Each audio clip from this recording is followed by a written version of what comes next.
Please be seated. The Board of Inquiry into the Hazelwood mine fire is now open. Good morning. I mentioned yesterday afternoon that the inquiry has accumulated a fair number of documents that have been provided largely in response to requests made of witnesses during their evidence. And what I would like to do now is to tender those as a job lot, as it were. Ms Stanson and her team have assembled a folder of these additional documents, starting at number 73, which is the exhibit number that we are up to. And what I'd like to do is just to identify the documents and tender them as a bundle now, which is, I think, the most efficient way of doing it. The first document in the folder, which is numbered 73, are the ESTA logs, which cover the period 7 to 24 February. They were provided by the Victorian Government Solicitor's Office in response to a request made of Mr Lapsley on the first day of the hearing. The second is a bundle of information that's been obtained directly from the Bureau of Meteorology that includes automatic weather observations for from the Latrobe Valley Automatic Weather Station for the 9th of February,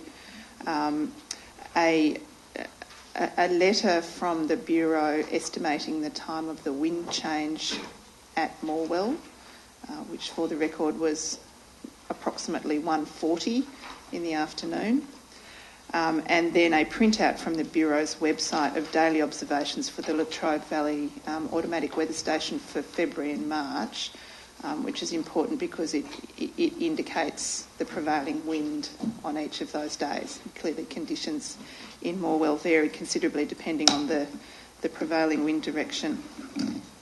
The second two documents are both in response to a request made of the inquiry to, on the one hand, the CFA and on the other hand, GDF Sewers, to provide some internal agency operating procedures that are referred to in the Hazelwood Emergency Response Plan. Document 75 is the response received from VGSO on behalf of the CFA, and document 76 is the response received from GDF Sewers' solicitors. Document 77 is a summons for production issued by the inquiry addressed to GDF Sewers, really for the record so that it's clear what was asked for. And document 78 is a quite detailed covering letter that explains what has been produced in answer to that summons. There are then, as documents 79 and 80, two quite detailed letters from King and Wood Mallisons on behalf of GDF Sewers with some enclosures responding to specific requests made of them and their witnesses. Document 81 are two sets of, or two diagrams of the fire services pipe network. You may recall that an annexure to Mr Dugan's statement was a schematic of the fire services pipe network as it was at the 9th of February, and he explained in his evidence, and we'll hear more evidence about that this morning from Mr Polmere, that some new pipes were laid during the fire. So what we now have is a diagram of those new pipes and a diagram of the finished product, or the current fire services pipe network. Document 82 is a bundle of correspondence that was provided to us by GDF Sewers after Mr Pullman had given his evidence about timber plantations in proximity to the mine, and indicates some correspondence between GDF Sewers and neighbouring and neighbours about timber plantations. Regrettably, one of those letters is to a Mr John Mitchell, who was in 1998 the CEO of Gippsland Water, but the letter came into our possession after Mr Mitchell had given his evidence, so we had no opportunity to ask him about it at the time.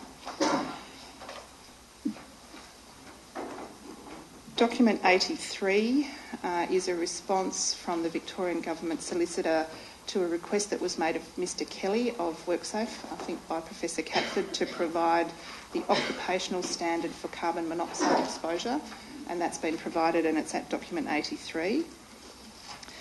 And we're nearly there. Document 84 is a statement of Stephen Warrington, who was the Deputy Regional Controller for almost the entire duration of the fire. We propose to tender that without requiring Mr Warrington's attendance. And document 85... If there's been more time, I would like to have seen yes. Mr Warrington, but given the circumstances, that's understandable. Time is our enemy, I'm afraid. Document 85 is a bundle of different material provided by the Environment Protection Authority arising from Dr Torre's evidence. It became clear during his evidence that there was some more detailed data that could be provided, and that is included at 85. And then document 86 concerns an inquiry that was made of the state to provide the maps that were considered by the meeting referred to by Mr Mitchell in his evidence on the 28th of February. And those maps have been provided. They're the three-dimensional representations of the travel blanket data, it would assume, it would appear, and we've been advised that Mr Merritt confirms that these were the maps considered at that meeting on the 28th of February. And there'll be an opportunity tomorrow to check that with Mr Lapsley. So if I could tender all of those as a bundle with the exhibit numbers as identified in the index.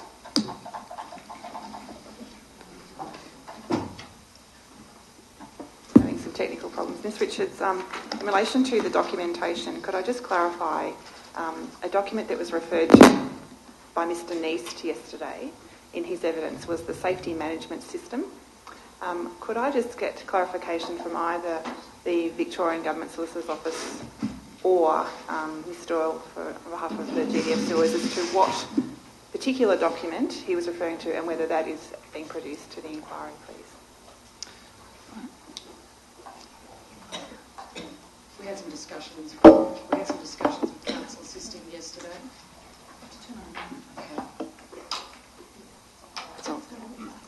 We had some discussions with Council assisting yesterday. We've obtained that document. We were hoping it would make it into the tender bundle this morning, but it's too large, so we're just making arrangements for that to be made available. There's a shorter document called Safety Management System Manual, but because I'm looking at it after court yesterday, I could see that it includes references to a number of other documents that comprise a larger suite. We're having to get those. I think they're actually being copied as we speak. They'll be available during today. Thank you. And just to you, Dr Wilson, I just wanted clarification that was the document Mr Neist was referring to. That accords with our understanding.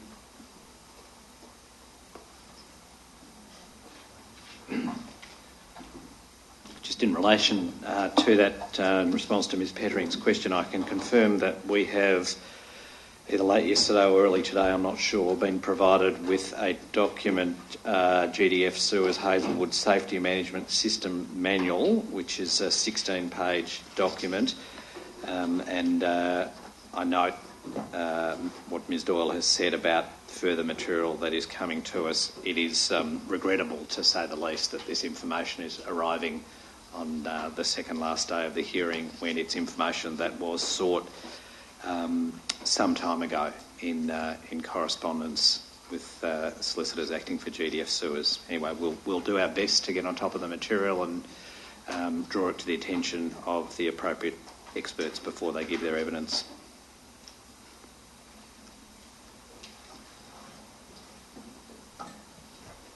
So with all of those housekeeping matters out of the way, the first witness today is the last community witness for the public hearings, Lisa Wilson. Ms Wilson, could you come forward, please?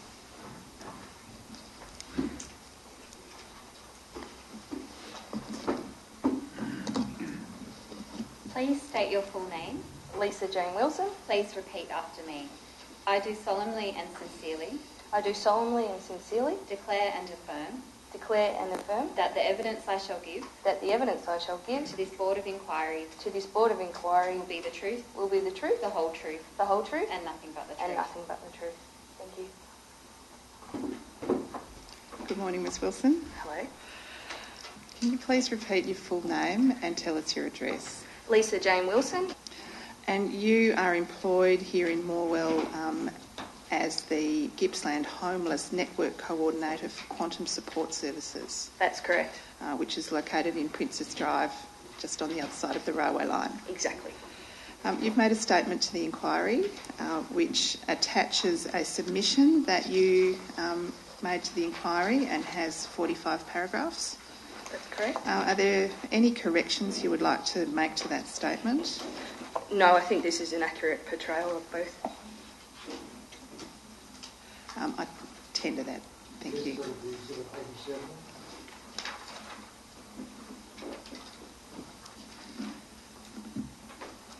Ms Wilson, in the second paragraph of your statement, you tell us that that you and your partner are expecting a baby in July. Yes. It's your first baby. It is. And you were in much earlier stages of your pregnancy during the fire in February and March this year. Yeah, around 18 weeks at the start. And the reason why we're calling you first today is that your obstetrician has made it very clear that an appointment with him is much more important than giving evidence to the inquiry. He did think that.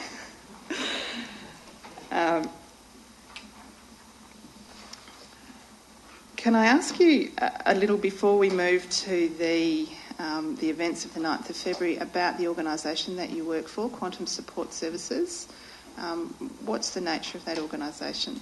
Quantum Support Services is a local welfare agency that's been operating for approximately 30 years within Gippsland.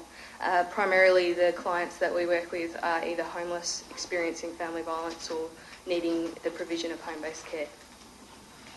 And about how many people work for Quantum Support Services? We've just proudly gone over 100 staff.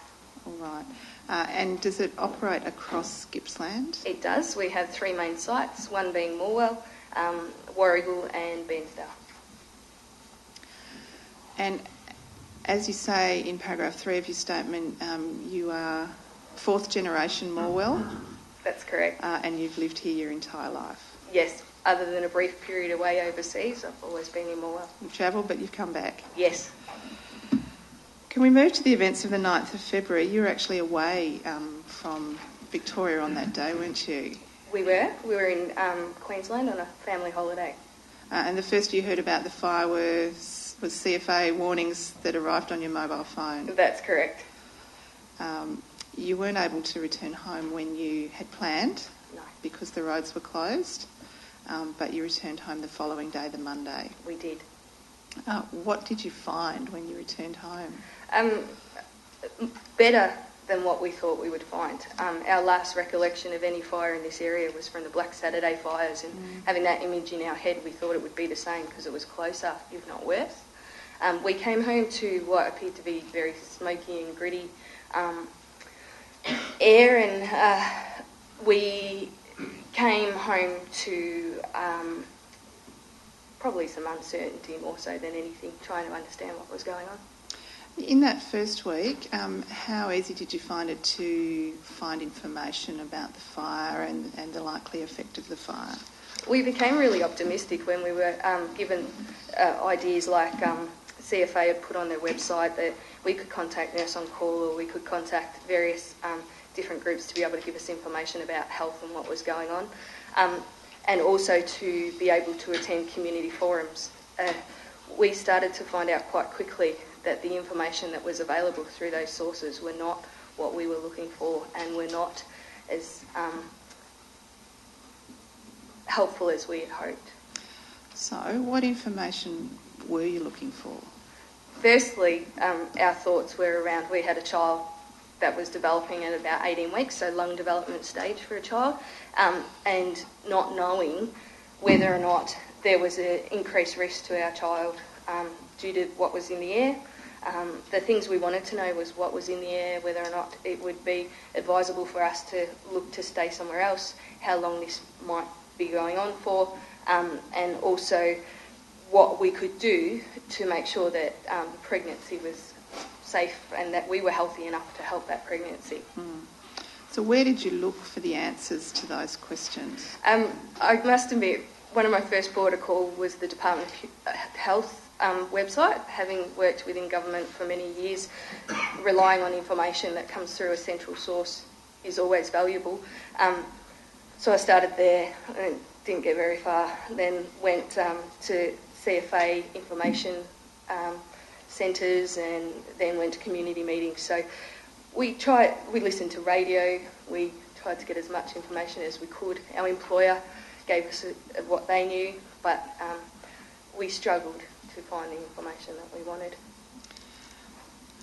So you clearly are connected to the internet. Yes. And that was a source of information for you. There's no difficulty with connectivity. No. Although you note that there was a significant increase in your internet usage during that time. And for us, the main reason for seeking information online was around some independent information that was up to date and accurate, and that could have come from any source anywhere across the world, let alone what was happening for us locally.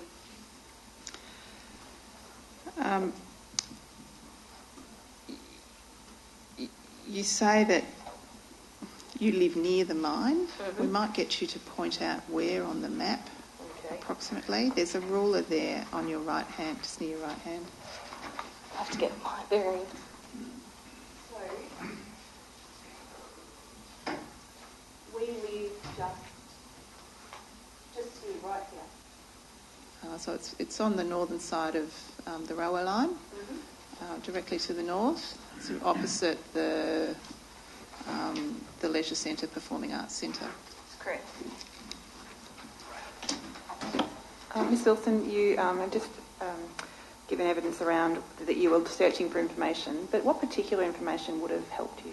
I think, first of all, we were looking for anything around knowing that when you're pregnant, your respiratory system is struggling anyway because of all of what's within you. I wanted to know how to best keep my respiratory system going well so that my baby got the oxygen that it needed and that it would grow effectively. Some of the things that we wanted to know was there any toxins that we needed to be more mindful of, given that we did have a fetus? Was it possible for us to determine around health checks? Was there a way of determining whether or not our child had been affected already or likely to be affected? I'm easily intrigued by events such as these because I see the opportunity to learn from them. So it was also about finding out if they didn't have any information, what might we be involved in assisting in gaining that information we had ourselves and our child that could be observed, monitored, looked at. So for us initially it was just around what kind of risk there is. I have a belief, having grown up here for 4 generations now, that there is a level of risk associated with living so close to a coal mine. Respiratory issues, fertility issues, etc. None of it's necessarily proven, but it's about family experience. So we knew there was some level of risk living and raising a child in this area, but we wanted to know what the increased risk was. But in order to get that, we had to get people to at least acknowledge there was any risk in the first place, and that we knew that was hard. We knew that that was going to be difficult, but we just wanted information around, should I be doing something different to what I was doing? Should we look to relocate? We knew there was inevitable things that you wouldn't be able to determine how long the fire would go for, what exactly was going to be the impacts on our child. But we thought there might have been information around what was in the air. So it, for me, was probably the most tangible evidence anybody would have if they could do testing, if there was information about what was there. We could then learn from that. So if there was toxins in the air that might usually cause this in an unborn fetus, well, we could respond to it in that way. All of the information that we found when we looked at the impacts of smoke on an unborn child was around passive smoking, so passive tobacco smoking. So we took that information a little bit, and it was about the grit and the grime that was around as well. It's so thick, thicker than usual. So what was the increased risk? And I understand from what you've said that you were looking for advice about what precautions you should Exactly. be taking. And I think in my experience, being informed in making a decision is the best way to make a decision. You can consider all options, but the most important part is being informed, and I just didn't feel that we had that. That left me feeling, a woman who's, I think, relatively well educated and well committed to her community, as inadequate and unable to make a decision for her family. So, returning to some more prosaic matters, you tell us in paragraph 11 of your statement that dust in your house is nothing new, but that it was significantly worse during the mine fire. it was. We live in an old commission house, so the windows aren't as sealed as you would like them to be, and we get accustomed to the black grit that that comes from coal dust. We've always had it. We've always known about it. You just wipe it up when you see it. But during this period, it got worse, and it took more effort to clean than you usually would have, and particularly exterior was really bad. And practical difficulties with drying your washing. You had to run the dryer, even at the height of summer. Yes. And you've also mentioned your phone and your internet bill. You remark in paragraph 13 on the worst visibility that you experienced. Was that on the weekend of the 15th and 16th, the first weekend of the fire? We had moved ourselves out of the area at that time. What we were doing was going out during the day to be away as much as possible, and we'd returned in the afternoon, and it was the Saturday, and it was the worst. It was also the day where we got another CFA warning about air quality. So I would say that was the worst for us, but because I have a job that covers the whole of the region as much as possible, I got out to other areas during the day. And at night time, where it seemed to have the greatest impact, you couldn't really see what it was looking like outside. You say by the second week you were having some difficulty yourself breathing. You took the step of contacting Nurse on Call. Was that of assistance? I think Nurse on Call did the best with what they knew. I had contacted them asking the question around, look, some of these symptoms could be the same as being pregnant, difficulties breathing, feeling congested, those kinds of things. The thing that disappointed me most about Nurse on Call is, yes, it is a service that spans more than just the Latrobe Valley, but even when I provided her information about the increased asthma and the increased bronchitis that we have in the area, could she give me some more information about what might be happening due to the smoke? She said, we don't know, and we don't have that information. And looking back now, I think about it and I think, well, fair enough. It was early days when it started to become, within a week, people seeking advice and information that they may not have had time to collect. I did feel, though, that I was trying to save my GP from yet another person taking up a spot. It's hard to get GP appointments here in the Valley because of the lack of medical staff. But in the end, that's where I went. And the nurse on call had said to me, if you hadn't have spoken to us today, what would you have done? And I said, well, I would have gone to the doctor, because what else are you supposed to do? So it felt a little bit like we were being questioned about who we were and what we were doing, more so than us trying to get information from them. All right. You went to the second of the community meetings at Curnow Hall on the 18th of February, and it's clear from paragraph 15 that you didn't find that to be a good experience. I was disappointed, largely because I'm pretty proud to be from Morwell, and like you said earlier, went away and came back again, and I think I have a good sense of community, and to see the level of aggression that was involved in that meeting and the number of people that, it may not have been as many as I thought, but it really made an impression on me that there was a lot of people that weren't local, that got near a microphone and got an opportunity to speak. And they monopolised the time of experts, which meant that locals couldn't actually ask the questions that they wanted to ask either. So when you say not local, do you mean don't live in the area or had not lived in the area for long? Those who I heard speak were talking about coming from outside of the area for brief periods of time working in the area because they were taking contracts mining all around the country. There was people who didn't identify whether they were from Morwell or not, but later it was found that they weren't. Some information had come through social media about them not being from that area. And just people's views around our local area was very different to what I had expected to hear. And there was a lot of people who were trying to, and fair enough, take a stance on an environmental level around what should and shouldn't be happening within this community, but forgetting the fact that we live in a community that is next to a coal mine, and we're very aware of that. So to me, the sense of local response was somewhat absent.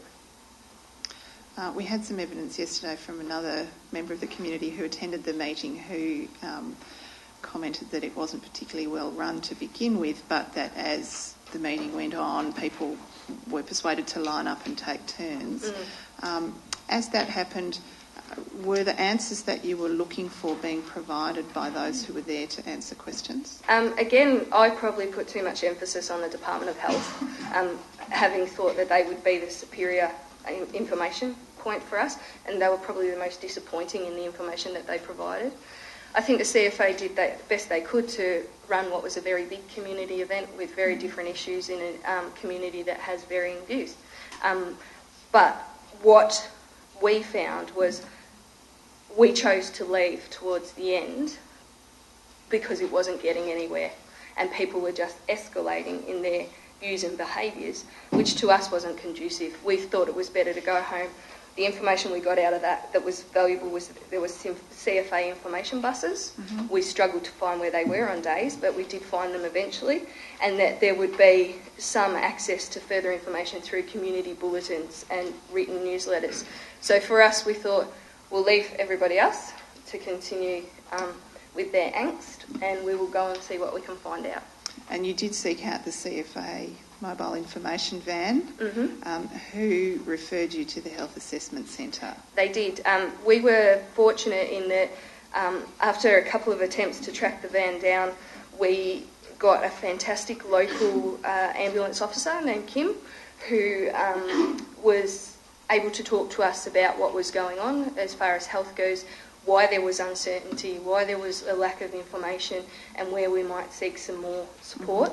And it was only at that time that the health assessment centres had been opened, and obviously that was her recommendation that we go along. So you attended the health centre on a number of occasions and also saw your local GP regularly. As you say, in paragraph 19, you were alternating between the two and seeing at least one of them at least once a week. Yes. For us, the reason we chose to do that was more so the pressure that was put on us from family and friends that didn't live in the area, that kept saying, it's unsafe, why are you there? Media reports of this. So for us, we wanted to satisfy that we were doing everything that we could possibly do to make sure that our health was okay. And contact with health centres and our GP were all the same. At this stage, we've not received any advice to say it's unsafe for you to be here. Keep coming in and getting yourself checked. It's the best you can do. And at one point you were advised by an ambulance officer you saw that you should wear a mask. What mask did you and your husband use? My employer had been quite proactive about getting dust masks that had a filter on them for people, so we ended up using those masks. It was the same ambulance officer that told us to go to the health assessment centre. She was really clear about the uncertainty within the particles within the air means that the caution that you need to apply is around how do you make sure those particles don't go through to your own oxygen. So every time we were outside of a building, we would wear those. Okay. In paragraph 22, you relate trying to contact the Department of Health and actually telephoning the Department of Health to seek information. Approximately when did you make that telephone call? I can't recall off the top of my head, but I think it was about the 26th or 27th of February. Okay. And how did you find the number? Was it on a community information sheet or did you look it up in the pages? I Googled it and I was sure to, because I've worked for the Department of Human Services previously, ensure that I had the Department of Health's phone number and clearly saying that that was who I was looking for. All right. And what experience did you have when you made that telephone call? I got a receptionist who was very prompt and transferred me through to who I thought would be someone who could give me some information about the effects on our child or what they might have been studying or trying to find out more about and things that we needed to be cautious of. When I got through to the person I was transferred to, they were a Department of Human Services grant line operator, so completely different. They were dealing with the grants that were available through the Department of Human Services for relocation assistance. So when I first started to speak to them, they did their triage and determined who I was, where I lived, what my income was, and then promptly told me that I didn't qualify for the support that they had available. I reminded them that I wasn't ringing for that reason, and that I'm very aware of what they do and wasn't seeking that assistance. I was looking for information, and that I'd been transferred, obviously inaccurately, to them. And how do I get back to the Department of Health to speak to a health officer who might be able to give me some local information? I was told I'd get a call back that day. I haven't heard anything. And that, as you say in paragraph 22, made you feel insulted and angry? Yeah, and both then and subsequently? And I felt like I was wasting the resources of those who needed it. So I'd gone to lengths to determine who best to talk to about what I wanted to know, and I don't think that there was anything more that I could do. And when I ended up put through to a grants officer who clearly would have been very busy dealing with these issues all the time, and I'm guessing I wasn't the first one inappropriately transferred there that day, it was taking up the resources of those people, and it made me frustrated that after making myself so clear about what I was looking for, that there was an assumption that this was about money. Over the page in your statement, you tell us that you and your partner did relocate, although perhaps not as soon as you would have wished because you needed to find somewhere that would also accommodate your cats. Yeah, I must admit, a bit of a crazy cat lady. I felt that my family was more than just the three of us. We had to look at options that meant that my partner wasn't travelling 2 hours to work. We had been living together, and this was most of our experience of living together, was this experience. And so we didn't want to be separated. We didn't want to be in separate places. He knew I was uncertain and upset, which is not something that's common for me, so he wanted to be with me. And that was fair enough. He wanted to know that both of us, all three of us, were okay.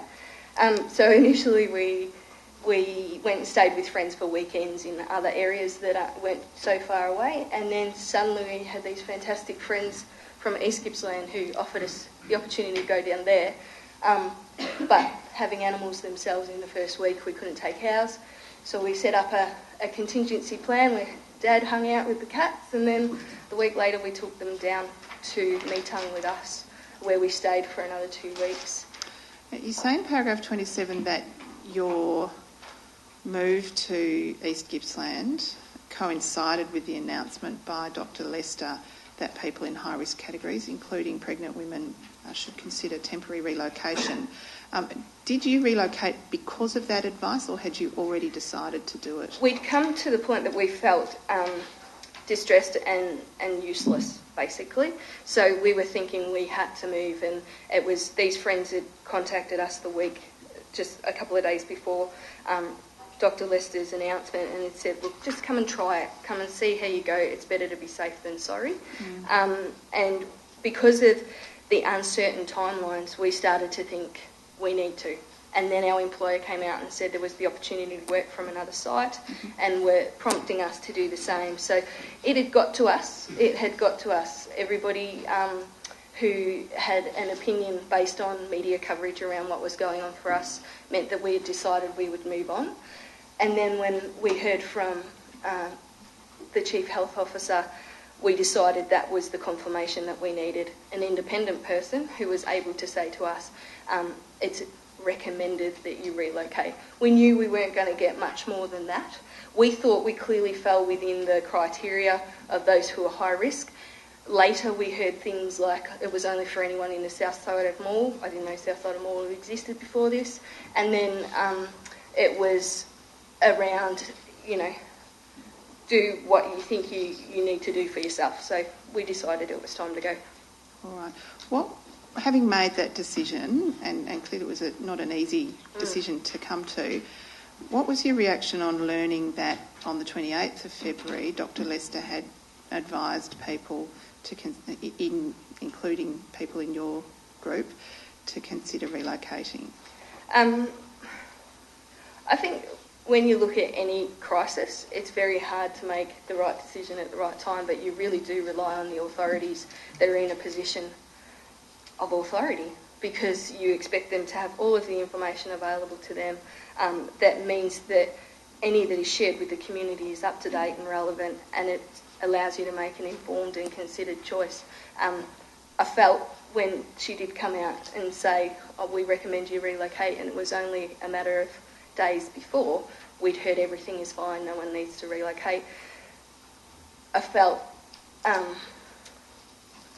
just felt inadequate. I just felt like everything that I had portrayed to people about what we were doing was right and informed and considered became something of you would have been better off just trusting yourself and your family rather than an expert.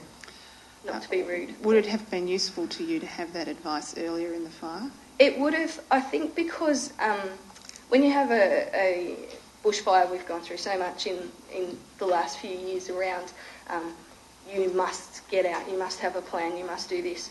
But when the risk isn't as tangible or as visible through something like smoke, you really do rely on those who have greater information than you to assist you in making that decision. And I've always said to my family, you have to trust in the information you get from government authorities or people who know what's going on. In this instance, I didn't feel I could make that same statement because we'd felt let down. You stayed away for about 3 weeks. It was a relief to be out of Morwell. Even the cats improved. And on returning after about 3 weeks, you had a wonderful surprise to find that your family had cleaned your home. And I'm not going to look to my left to my sister, but we thought, the thought of cleaning our home, knowing what it was like when we'd gone home to visit, was just overwhelming. And not knowing, we'd been told to wear masks in the clean-up, but we'd also been told it was safe, and then told it wasn't safe to go home. I'll clarify that. So we were originally told it was safe to remain in our home, and then we were told the recommendation is to relocate. So how much did we know was true around wearing a mask would be safe enough to clean your home?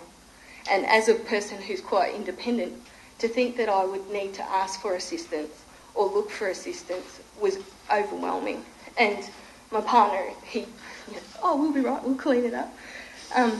But thankfully I have a fantastic family, which lots of people don't. But we'd found out on the Monday, I think, that we could go home, and we thought we'd go home on the weekend and do what we could to clean up and rally whoever we could to clean up. And my sister rang me Monday night to say her and her husband and 2 sons had gone and cleaned our entire house.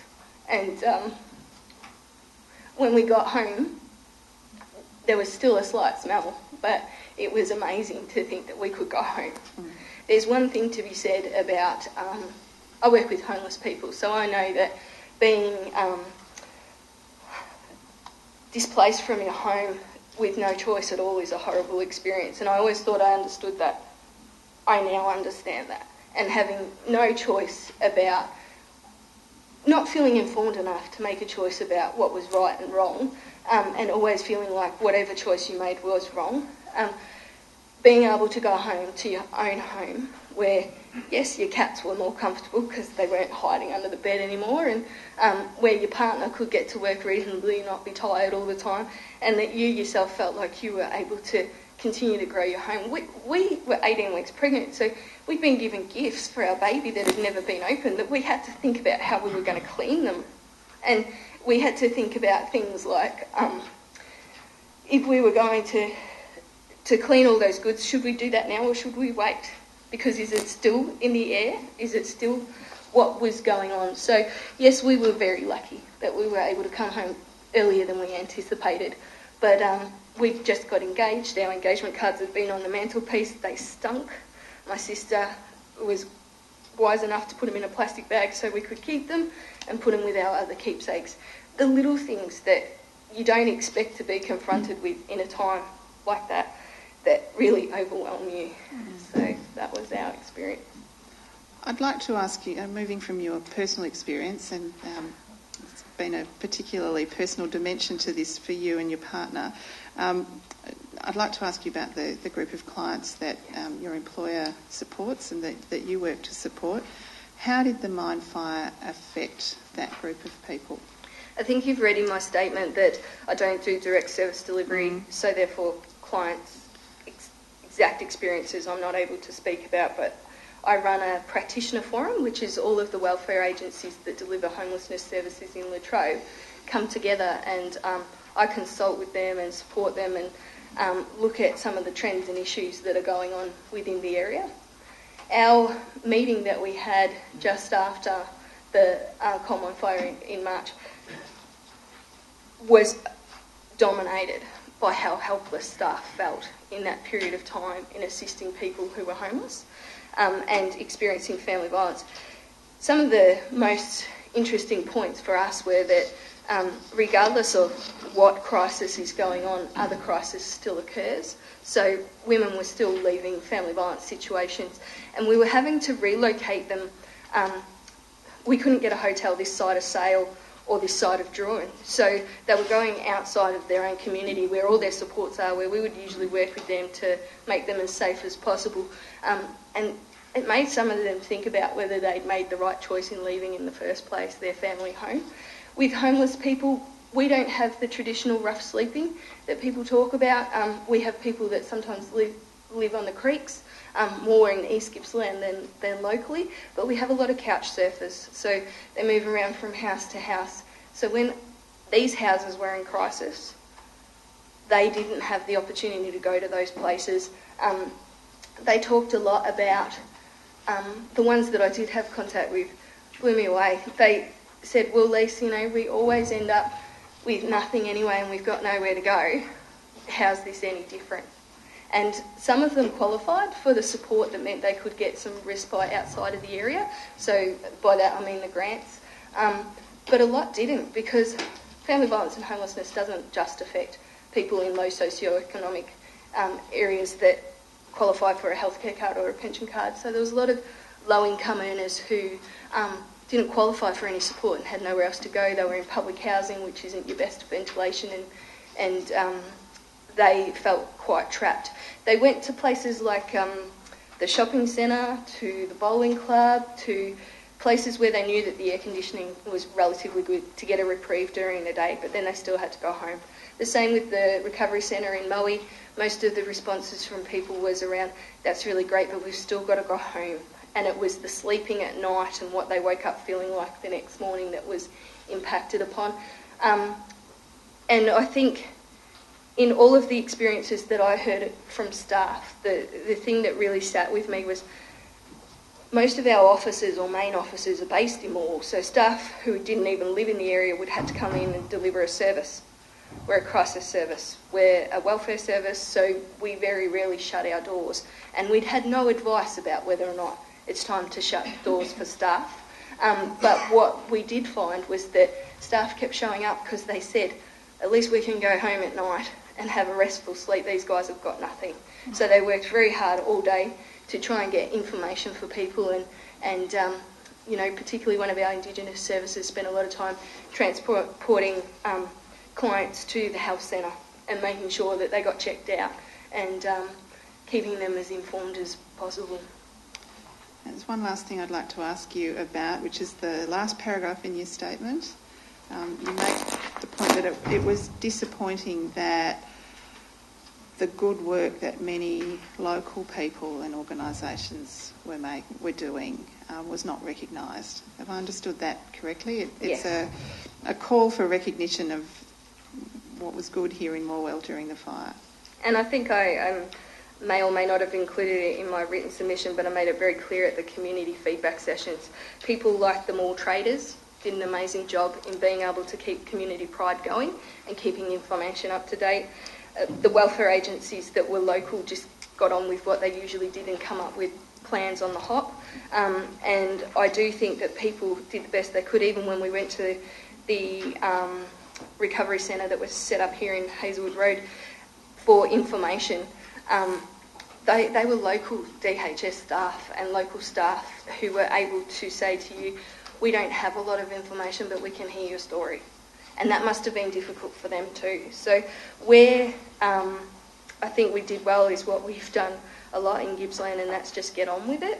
Where we had some difficulty was when we were then told information by, whether it be a local member of parliament or whether it be by a state government authority, that we would encourage people to follow through on and then find that it hadn't been tried and tested. And so these people were ringing, getting frustrated by the fact they didn't qualify or they didn't weren't able to receive any support. So it was a little bit of, we could have probably got on with it a little bit more. Now, I've no further questions for you, Ms Wilson. Mr Burns for the state may have some questions, unless the board have questions at the moment. Good morning, Ms Wilson. This won't take very long, and I'm certainly not here to prolong the agony of giving evidence. I appear, led by Dr Wilson, I appear for the state.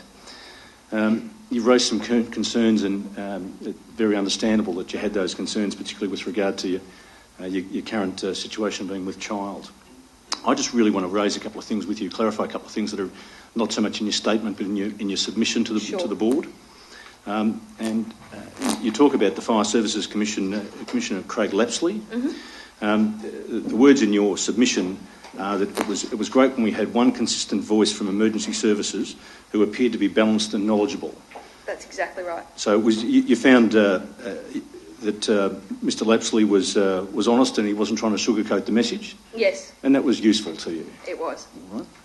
You talk about the EPA's website, and you said that you found their website useful as a source of guidance. Mm-hmm.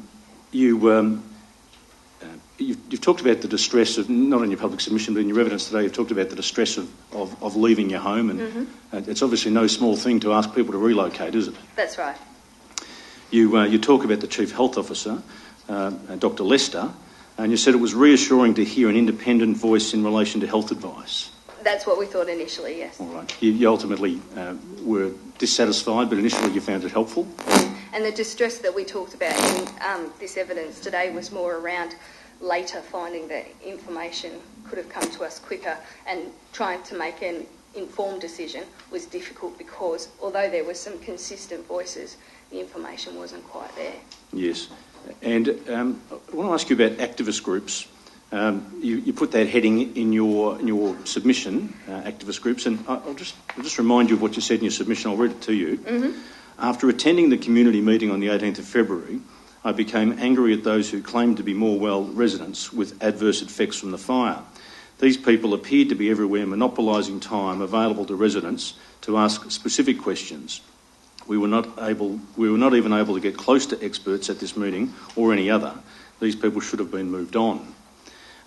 Do we take it from that you discerned an undercurrent that there was some activist groups who were attempting to hijack the issue somewhat?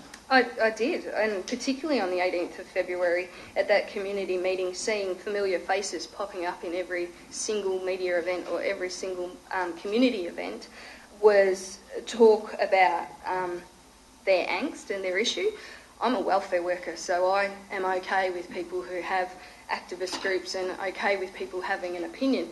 But what it did was it took away from the opportunity for local people to be seen as wanting information, wanting to be included. There was a local group that I think was formed during the fire, I can't recall their name, where they did present a local voice and they used sources such as media independently to express that. Sorry, that's the Voices of the Valley you're talking about? That's exactly right. Yes. So I felt that they were able to better pick their target audience and were able to do it from a perspective that was more related to our local area than others. And what they did was they spoke up and were able to identify the exact issues based on what we need as a community, whereas we would go to a lot of community meetings where people would be yelling from the back consistent messages around inadequacies and their health issues and all those kinds of things, which is fair enough, but there was a forum provided that people could give that feedback, and they chose to monopolise it. Did you get the impression that some activist groups were effectively pushing an agenda and providing misinformation? You've just heard me talk about feeling like I was ill-informed and unable to make a decision because of that. I would not say that they were the only people that maybe gave incorrect information. I got to a point where I stopped listening to them. Did some of these groups have the tendency to mix the message that Fire Services Commissioner Lapsley was giving out? I think so, and I think that in the community meeting that we went to on the 18th of February, Craig Lapsley did a fantastic job of holding that audience and saying, yes, I'm not from here, but I do have a country experience of living in the country, great CFA, blah, blah, blah. But then you were hearing messages around his the inadequacies of his information. For me, drawing on my own conclusions, was the fact that he gave me the information I needed to know, or that I thought was reasonable. I didn't necessarily think that he had a hidden agenda. I think he was probably the most honest person I heard. Ms Wilson, thank you for your time and your perseverance. Thank you. They're the questions I have. Do members of the board have any questions for Ms Wilson? Thank you very much for your time today, and very best wishes for the months ahead. Thank you. May I be excused?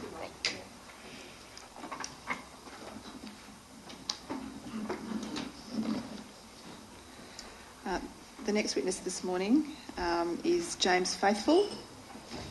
Mr Faithful, could you please come up to the front?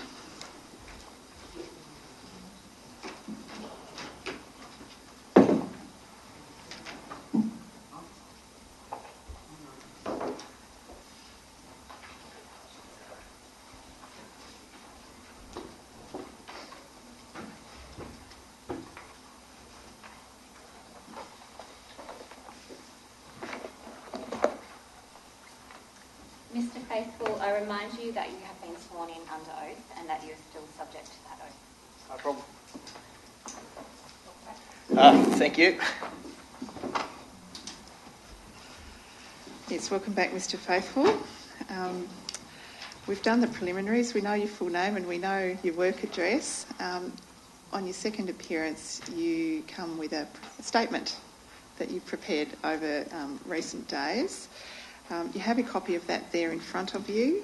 I do have. It's a statement that has 65 paragraphs and, from memory, 8 annexures. Have you reread that statement recently? Yes, I have. Are there any corrections that you would like to make to it? No. Is your statement true and correct? Yes, it is. I tend to that.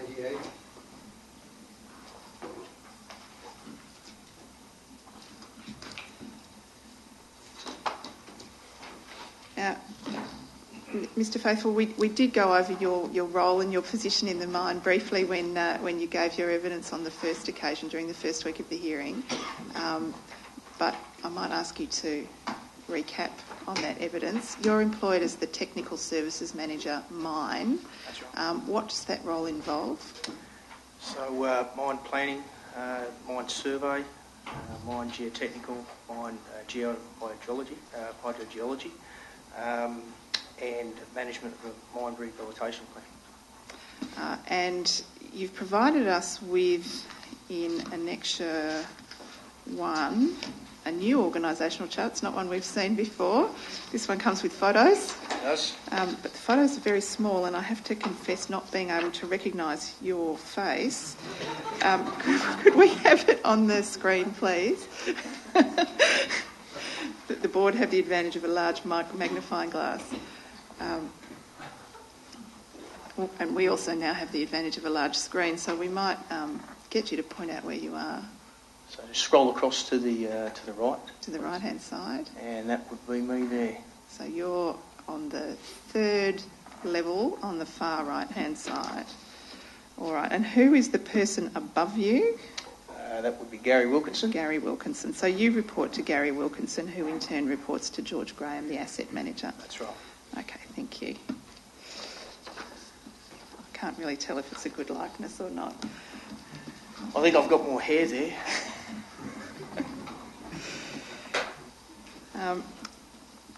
Now, you told us this on the last occasion, but just to be clear, you've been at Hazelwood since the beginning of last year? That's right, since January last year. All right, so coming up to 18 months now. And previously you've worked for a range of different companies in the mining sector, most recently GHD, Engineering Consultants. That's right. And a range of others in the coal mining sector, but also in other mining sectors. That's right, a combination. Okay. And your original qualification is as an engineer? As a mining engineer, that's right. And you've also obtained a Masters of Business Administration. Now, your statement deals specifically with issues around rehabilitation of the mine. Before we get to that, you set out, starting at the bottom of the first page of your statement, some information about the mining licence and the work plan. The mining licence is a document that Kylie White from the mine regulator annexed to her statement. And I might just ask you this question. On looking at that mining licence, it's expressed to be for 30 years. And yet, in your evidence and Ms White's evidence, there's been a clear plan that the end of the mine life would be in 2031. The mining licence was granted in 1996. I make the 30-year period to end in 2026. Where does that extra 5 years that's planned for come from? Well, I mean, it comes from the mine strategy, so the overall mining plan. So we develop mine plans that go out for a period. If it's deemed that we need to extend the mining licence to cover that period, then we engage with discussions with the DSTBI to extend that mining licence. All right. So am I correct in understanding that the mining licence is still only for a 30-year period? That's right. It's still only for the 30-year period. Yeah. But that GDF Suez is planning to mine for an additional 5 years? That's right. Okay.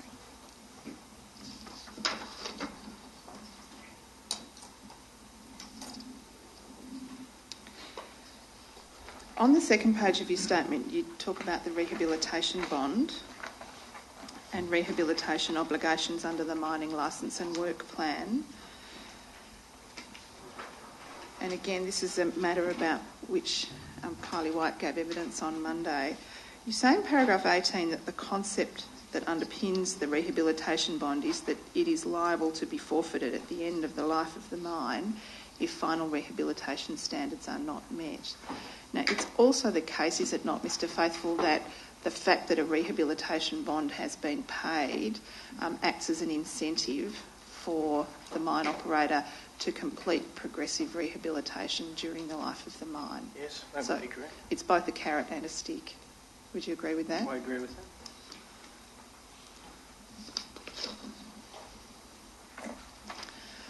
At paragraph 19, you set out what appears in the mining licence in relation to progressive and final rehabilitation. And the starting position is that progressive rehabilitation, or reclamation as it's called there, is to be conducted as per the rehabilitation plan, and we'll go to that shortly. But there's an additional power, is there not? And we see this over the page at clause 15.2 of the licence, that an inspector of mines can direct further progressive rehabilitation to take place over and above what's in the rehabilitation plan. That's correct. And that's the source of the mine regulator's ability to require further rehabilitation work to be done within the course of the licence. That's right.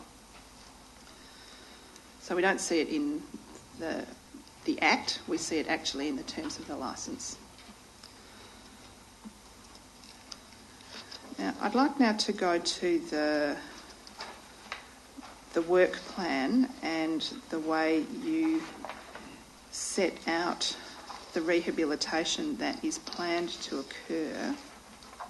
Sorry, Ms Richards, if I just might ask Mr Faithful, in your experience, and perhaps even not directly, has the Inspector of Mines ever issued such a change to the condition or a notice to undertake further rehabilitation? Not to my knowledge, no. No.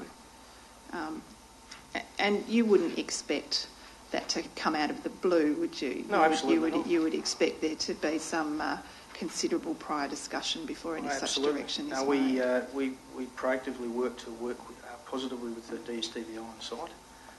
We have a good relationship with them. I'd expect that if they had identified an issue with rehabilitation, they'd bring it to the front and we'd certainly discuss it. All right.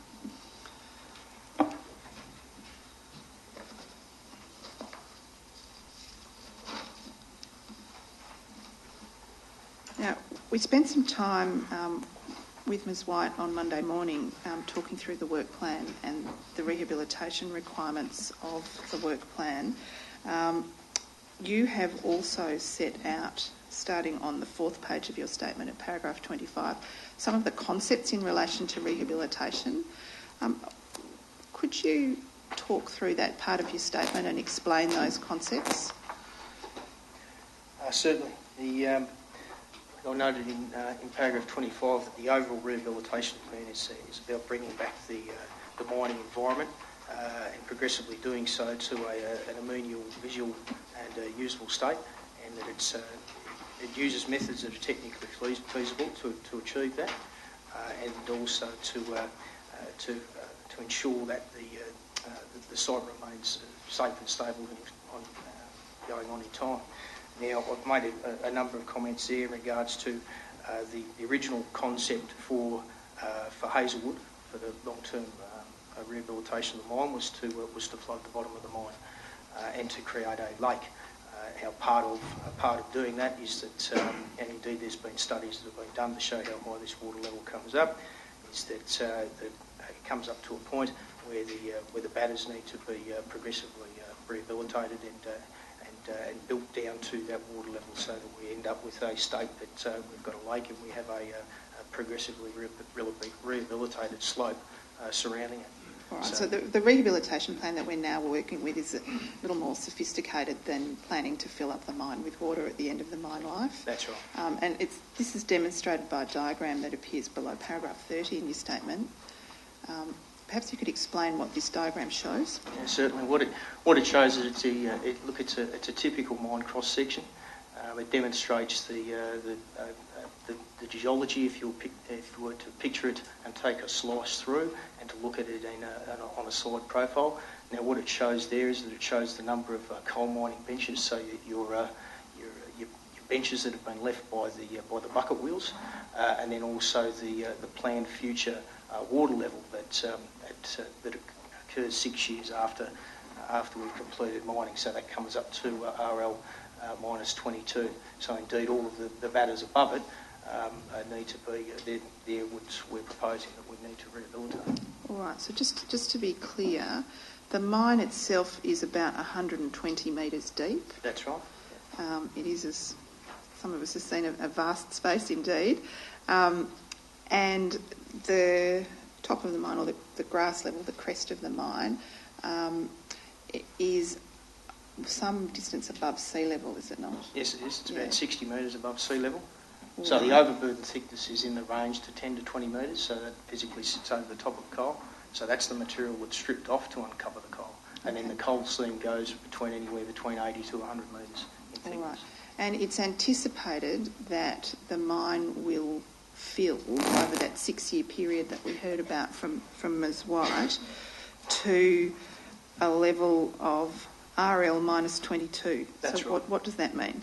That's a level that's relative to sea level, so it's 22 metres below sea level. Below sea level.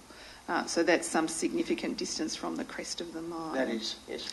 Yep. Now, you also talk in paragraph 30 about after that 6-year period, it's anticipated that the mine will fill further with water from natural sources and will eventually reach a level of RL plus 8. That's right. So that's another 30 metres that over many years it's anticipated will fill. That's right.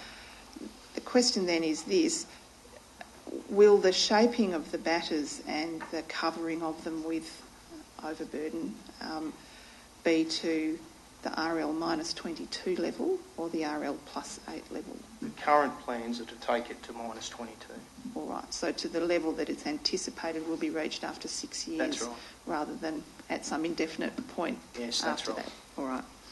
So I just Clarify. in relation to that diagram, it does look as if the shaded, the shaded part really represents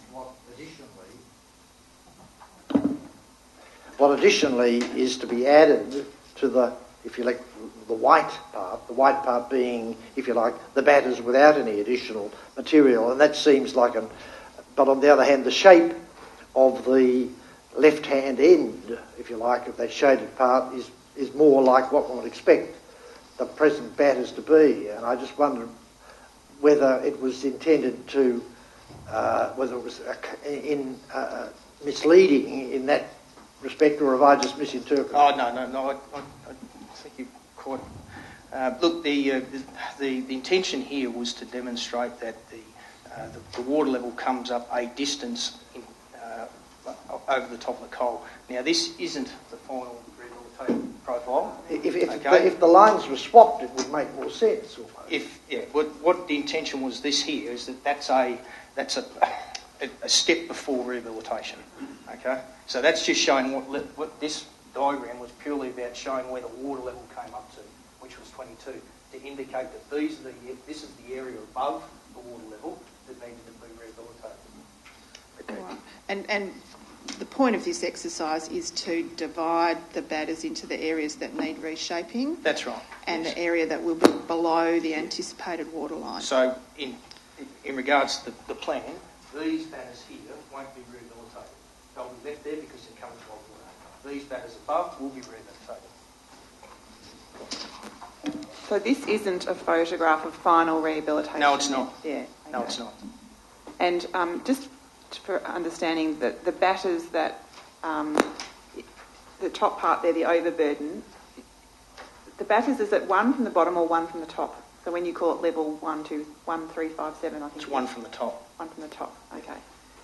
Thank you. Now, over the page in your statement, you set out in some detail what is involved in reshaping the batters. Yes. So we've identified that part of the batters that will need to be reshaped for rehabilitation. What is the aim in reshaping? What state are you trying to get to? We're trying to get to a point where we can leave a rehabilitated slope that's safe, that provides a secure batter going forward, going into the future for an indefinite period. So we're bringing it back to we regraded to a point where the ongoing concern with that batter is essentially taken away. All right, both from a stability point of view and especially from a stability point of view, absolutely, and also from a visual community point of view as well. Yes, so the aim is to shape those batters back to a slope of, well, at present they're somewhere between 45 degrees and vertical, are they not? Presently they're around about the 45 degrees, so the one-to-one slope. All right. And the aim is to lay it back so that it's 2 in 5?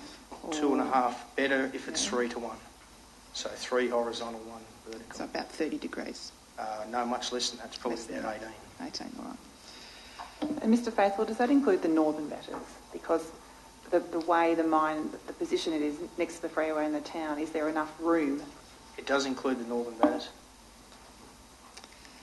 So just to talk through the theory of what's involved in reshaping the batters, you set out in paragraph 3 what the purpose of it is. Stability is the primary one, to enable revegetation, make the areas visually compatible and actually enable some non-mining use of that land after rehabilitation. In 34 you set out in some detail the steps that are involved in reshaping the mine, yes. And there's a significant assessment and planning stage that Absolutely. has to take first before you get out any earth-moving equipment. Mm-hmm. Can you talk about those 2 stages first, please? These are the critical stages first up. I mean, these we've proposed that these areas are rehabilitated. In order for that to start taking shape, then there's work in regards to stability assessments. We need to try and determine what's the best profile to lay these batters back to. We need to understand what are the consequences if there's an earthquake. What are the consequences of rising water levels? How do we ensure that the factor of safety of those batters remains of a suitable standard going forward? And the way that we do that is that we carry out the stability assessments, so that we take the current shape of what the batters are at the moment, then we model different profiles to try and determine what is going to be the safest state going forward. Okay, so that's a process that you say will take up to 12 months? Absolutely. Can that occur concurrently with the planning for rehabilitation works? So can those things happen at the same time? No, because the output of the stability works is that it defines the overall slope, it defines the geotechnical monitoring equipment that will be required to ensure that to ensure the water pressures can't build up in the batter. It defines the system to ensure that those batter profiles are going to give you that factor of safety that's going to last you the longer term. So it can't concur currently. The output of those stability assessments is the next step of that is the plan, because once you can demonstrate you've got the right slope, you've got the right profile, you have the right geotechnical equipment that needs to be put in, then you can go to the step of putting it all together in a plan. Okay, that makes sense. Could I just interrupt to inquire whether that which has been done already, what I think of as the eastern end of the northern batters, is what you have in mind for the middle section of the northern batters and other parts? We'd be doing that for all of the areas. Yes. So as an example of what has been done going through these processes, you can look to the eastern end of the northern batters. Yes. Now, as we'll see when we get to the rehabilitation plans and the different stages that you've reproduced in your statement, the rehabilitation of the northern batters is proposed to happen in different sections. Some of it's been done already. That's right. There's some to be done associated with the end of Block 1C. We'll talk about the timing in a little while. And some to be done at the end of the mine life. Do you do one stability assessment for the entire northern batters, or is that a staged process? No, it's a staged process. And there's a number of different ways that can be done. It can be done through taking slices through sections within each of the batters. So there could be a number of sections that which we call stability sections. So if you were to look at a plan of the mine, you'd have a number of cross sections similar to what we showed before would be generated for each profile of that within that batter. And then we'd carry out a number of different analyses on that. But that's only one method of doing the analysis. That's a two-dimensional method. Then there's also three-dimensional modelling that's really coming to the front at the moment, and that enables almost like a living, breathing batter profile to be generated. All right, so that's not something that you can do once and for all for rehabilitation. No, indeed, we are doing it, and not just for this, but we do it as an ongoing process to ensure that those batters remain stable. So you've told us that the stability assessment might take up to 12 months. The planning stage, how long would that take? Well, it depends on the output of the first part. Depends how complex. It depends how complex it is, and given the proximity of the infrastructure and indeed the Morwell main drain, obviously, and then the Princess Highway, then we want to make sure we obviously get things right. Can you hazard a range? 3 to 6 months, 6 to 12 months? Oh, look, I don't know. But it's more likely to be months than a couple of weeks. Yeah, absolutely. It's not a simple task. No. The third stage is to remove mining infrastructure in the vicinity of the batters. That's right. And again, that will depend on the extent of the infrastructure to be moved.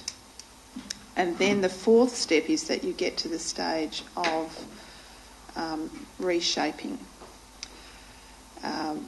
which is a significant earth-moving exercise, and it's prolonged by the fact that it can really only happen in the drier months of the year. That's right. So you have is it an earthworks season, you call it? We have an earthworks season. It generally goes from Anzac Day it goes from November through to May, through to April. So many people think about putting in their tomato plants on Cup Day, You think about getting out the earth-moving equipment. Yeah, that's pretty much how Right. it goes. But even that's generally what happens in the valley. But what also happens is that even in that earthworks period itself, subject to environmental and rain, etc., your progress can be limited even through that earthworks period. So if you have a very wet summer, then if we have a very you'll wet lose summer, then time. we're pretty much parking up the equipment. Equally, if you have a dry winter, you might get a longer Absolutely. period. For example, if you have a very warm May, as we've had, you might be able to continue working into May. Now, to get a sense of the time that would be taken to reshape, the segment of the northern Batters that is closest to Morwell, is that something that could be done within one earthworks season, or will you need several? No, several. We're talking several. So you're talking about doing that work over a 3-year period.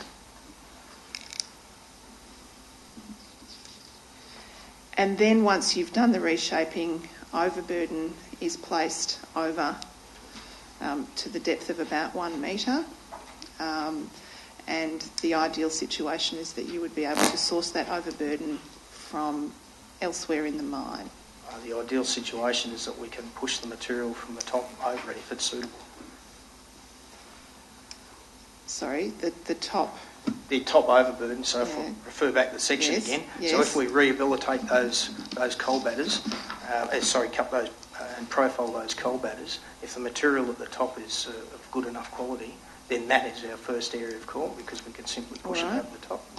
And so that's deeper than 1 metre at the top. That's right. Although looking at that diagram, it's quite clear that the overburden would not be adequate to cover the area that needs to be covered, but it's a start. It's a start. Now, there is an issue with the overburden that's being removed in the current stage of mining. Yes, that's right. Described by Ms White, who claimed no technical expertise as being too wet. Yes. I think you probably have the technical expertise to explain the problem and how it's being dealt with. I guess to be blunt, it's the old Morwell River floodplains. So it's mining through the old river bed. There's a high percentage of silt, high percentage of wet clays. All the material is saturated. Indeed, we only have small pockets of good material that we can use to progress our pump. So that's why the link to using the material that's in 2A to do the rehabilitation and 2B, because that has been identified as better material. That material in 1C, I'm pretty much certain that anybody can come up here and testify that it is absolutely very poor quality. So it's been removed and at present it's being placed on the internal overburden That's dump right.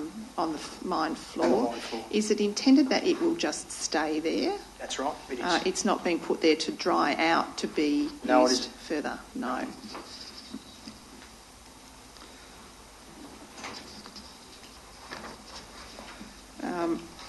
Now, you do refer in paragraph E to the possibility that if overburden is not available from mining operations, it may need to be sourced from elsewhere. That's right.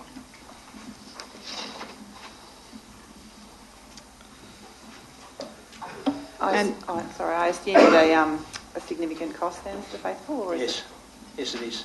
Any time you talk about moving overburden or indeed coal with smaller truck and shovel fleets, it starts to add up in cost. They're physically higher labour cost, smaller output, so we're starting to talk about significant cost increases as opposed to using any of the existing plant that's there.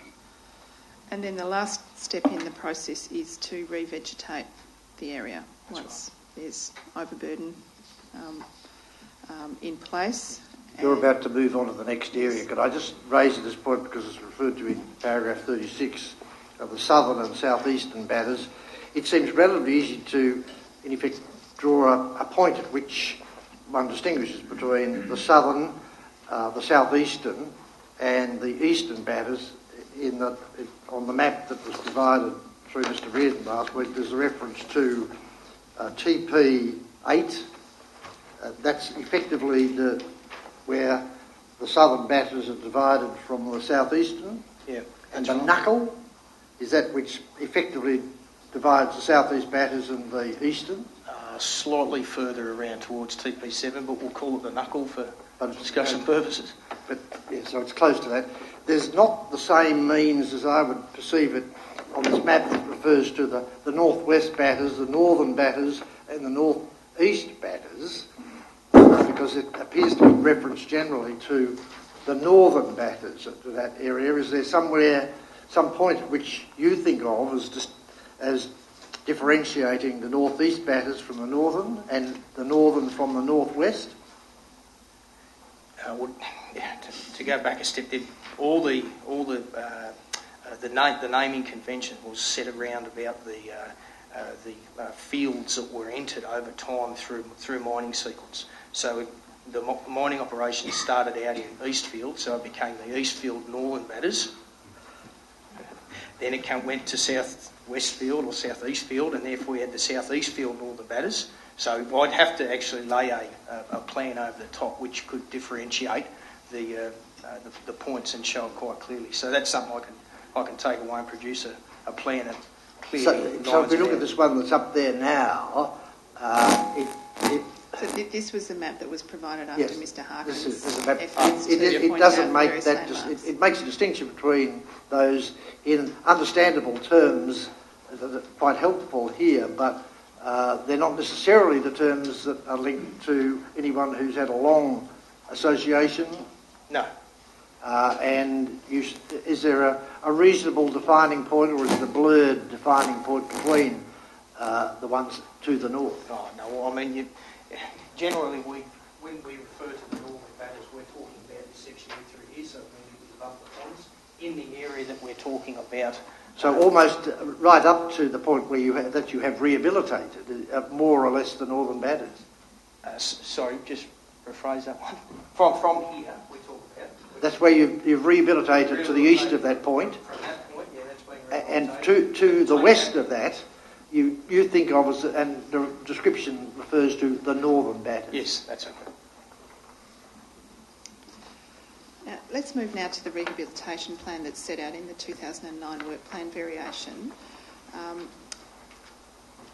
Were you present in the hearing room on Monday when Ms White gave her evidence? Yes. And you heard the discussion I had with you about the timing of the various blocks of mining and I when... missed the first part of her when she was up here. I was only present from probably halfway to the end. Or perhaps you missed that part, but her evidence was completely in accord with yours about the 4 stages of rehabilitation that are set out in the rehabilitation plan, but her evidence differed from yours on one quite important point. She made it plain that the expectation of the mine regulator is that the rehabilitation work will be completed by the end of each of those mining blocks, and not, as you say in your statement, that it will commence at the end of those mining blocks. Have you considered that evidence? Yes. Since it was given, I'm certain it was drawn to your attention. Yes. And is it still your view that the mine's obligation is to commence rehabilitation works at the end of each of the mining blocks? The intention of the work plan was to make it clear that when the better material in blocks 2A and 2B became available, then the rehabilitation could commence on those areas identified. All right, and we see from the mining schedule in the work plan, the revised work plan, that the overburden for blocks 2A and 2B is to be removed in 2016 to 2017 for block 2A, and for block 2B it's going to commence in 2018. So all of the overburden from block 2A will be available by 2019, will it not? That's right. Yes. Providing the mine is at a point in time where it's physically transferred into 2A, because there's obviously there's other mining practical considerations that take place here. It's been identified in the work plan that at that point in time we will hit the better material in 2A, but practical mining constraints might limit that and limit our ability to get there when we do. So it might mean you're not Or it on might schedule. mean we're not, yeah, absolutely, we're not on All right. schedule. All right. But that overburden will be available, and indeed placing of the overburden is the fifth step in a fairly long sequence of works, is it not? You've got to do your stability assessment, you've got to do your planning, you've got to remove your infrastructure, you've got to reshape the batters, and it's only after you've done all of those things that you get to putting the overburden on the top. That's right. Yes. So you don't actually need the overburden until you get to step 5 in the process, do you? So you can actually start the process before the overburden's available. Yes, that's right. Yes. So having become aware of Ms White's view and the regulator's quite firm view that the rehabilitation in Block 1C is to be completed in 2019 rather than started by 2019, is that something that is achievable? Providing we achieve those targeted milestone dates, Yes. and if we're already behind schedule, then it's really based on the ability to get to that material to be able to deliver that material to the worked out batters. Now, if that means that the mine doesn't get there until 2019, well, that's a point that I will indeed bring to Anne and to Kylie's attention, and to talk to them about that issue. That if we are behind schedule, if we've missed hitting a milestone, as I said before, I think we've got a very good relationship with the DSDBI, that we bring it to their attention, and indeed we talk about it.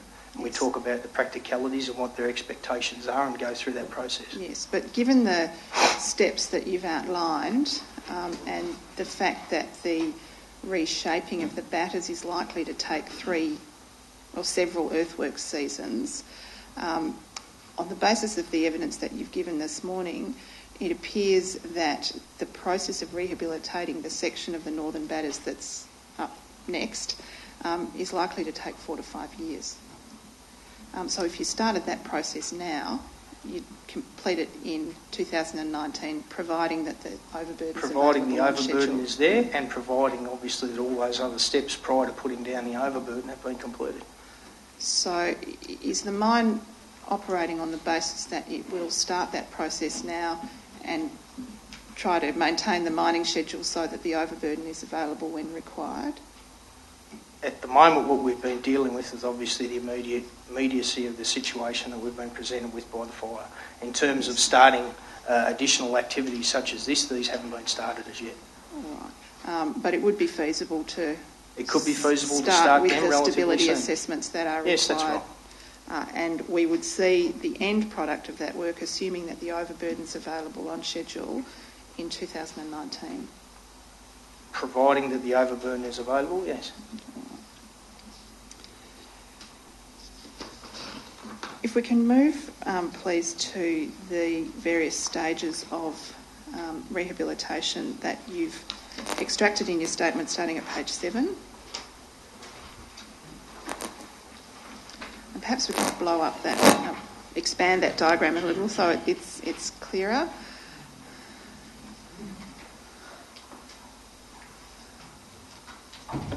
Just while you're doing that, Ms Richards, a number of members of the community, Mr Faithful, have put to us in community consultations and in submissions that there should be clay capping.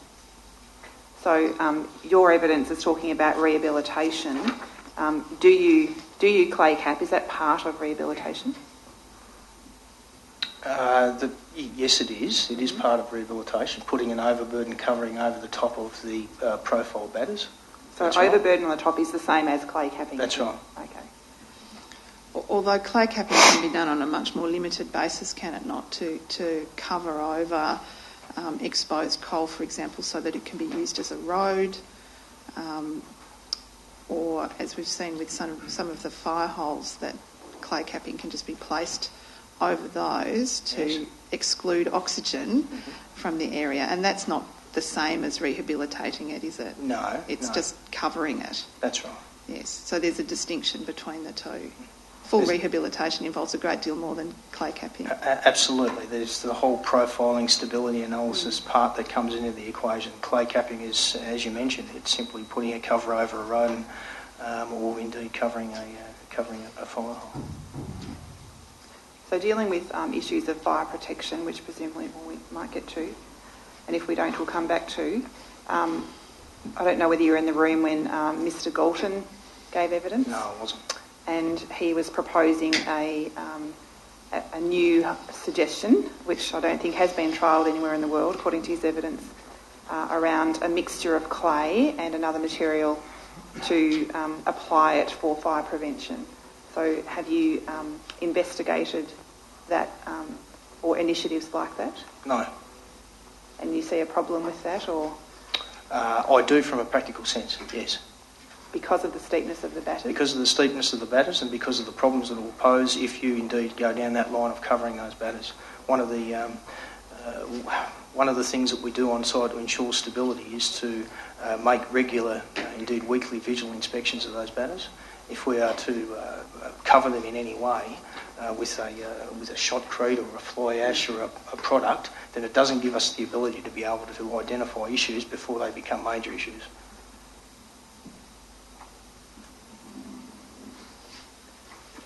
And if that solution is rejected on a practical basis, does that mean that the only way of covering the exposed coal faces is full rehabilitation? Yes. So there's no preparedness on the part of the mine to consider a means of covering exposed coal faces on a temporary basis that would provide fire protection that is short of full rehabilitation of those No, there is. batters. And there is in terms of a fire protection system, a mine firefighting system. That's in the intent of the firefighting system is to provide that coverage until that it can be rehabilitated. Yes, although the evidence is clearly that coverage wasn't provided sufficiently in the northern batters to prevent the fire on the 9th of February. Another matter, but the intention is that you'll provide firefighting prevention to those areas. Yes. So recent experience suggests that wasn't an adequate control measure, and there'll be evidence later today that really the only possible options are to provide for a much more extensive pipe network and spray coverage of all exposed coal, whether it's operational or not, or to cover the coal. So water or coverage by some other means. Now, witnesses have raised the possibility of a more temporary means of covering the coal, short of full rehabilitation of the worked out batters. Is it your evidence that is being dismissed out of hand by the mine as impractical? It's my evidence that I haven't totally reviewed that and gone over it, but on the information that I've seen so far is that it seems impractical, and that there's a number of geotechnical considerations that need to be taken into consideration before any of those options are explored in more detail. But on the face of it, no, I don't think it's a very valid solution. But if the options available to the mine were to speed up full rehabilitation of the northern batters or to explore the practicality of covering those exposed coal faces on a more temporary basis, would there be a willingness to explore that alternative? I think that there would be a willingness to explore the alternative, absolutely. Notwithstanding the practical difficulties that you've identified? No, we'd put it out and we'd talk about it and we'd understand it and we'd go through that process, indeed, with any other solution that comes onto the table. But the intention of the mine at the moment is that those areas are covered by fire service. And Mr. Faithful, could I just understand what you mean by, I think you would use the words mine firefighting system. So what are the elements of that? I mean, that's the fire service network. The fire service network. Yeah. So that's the water reticulated. That's right. Water The reticulated water pumping stations that supply water throughout the mine. And the pipes. And the pipes.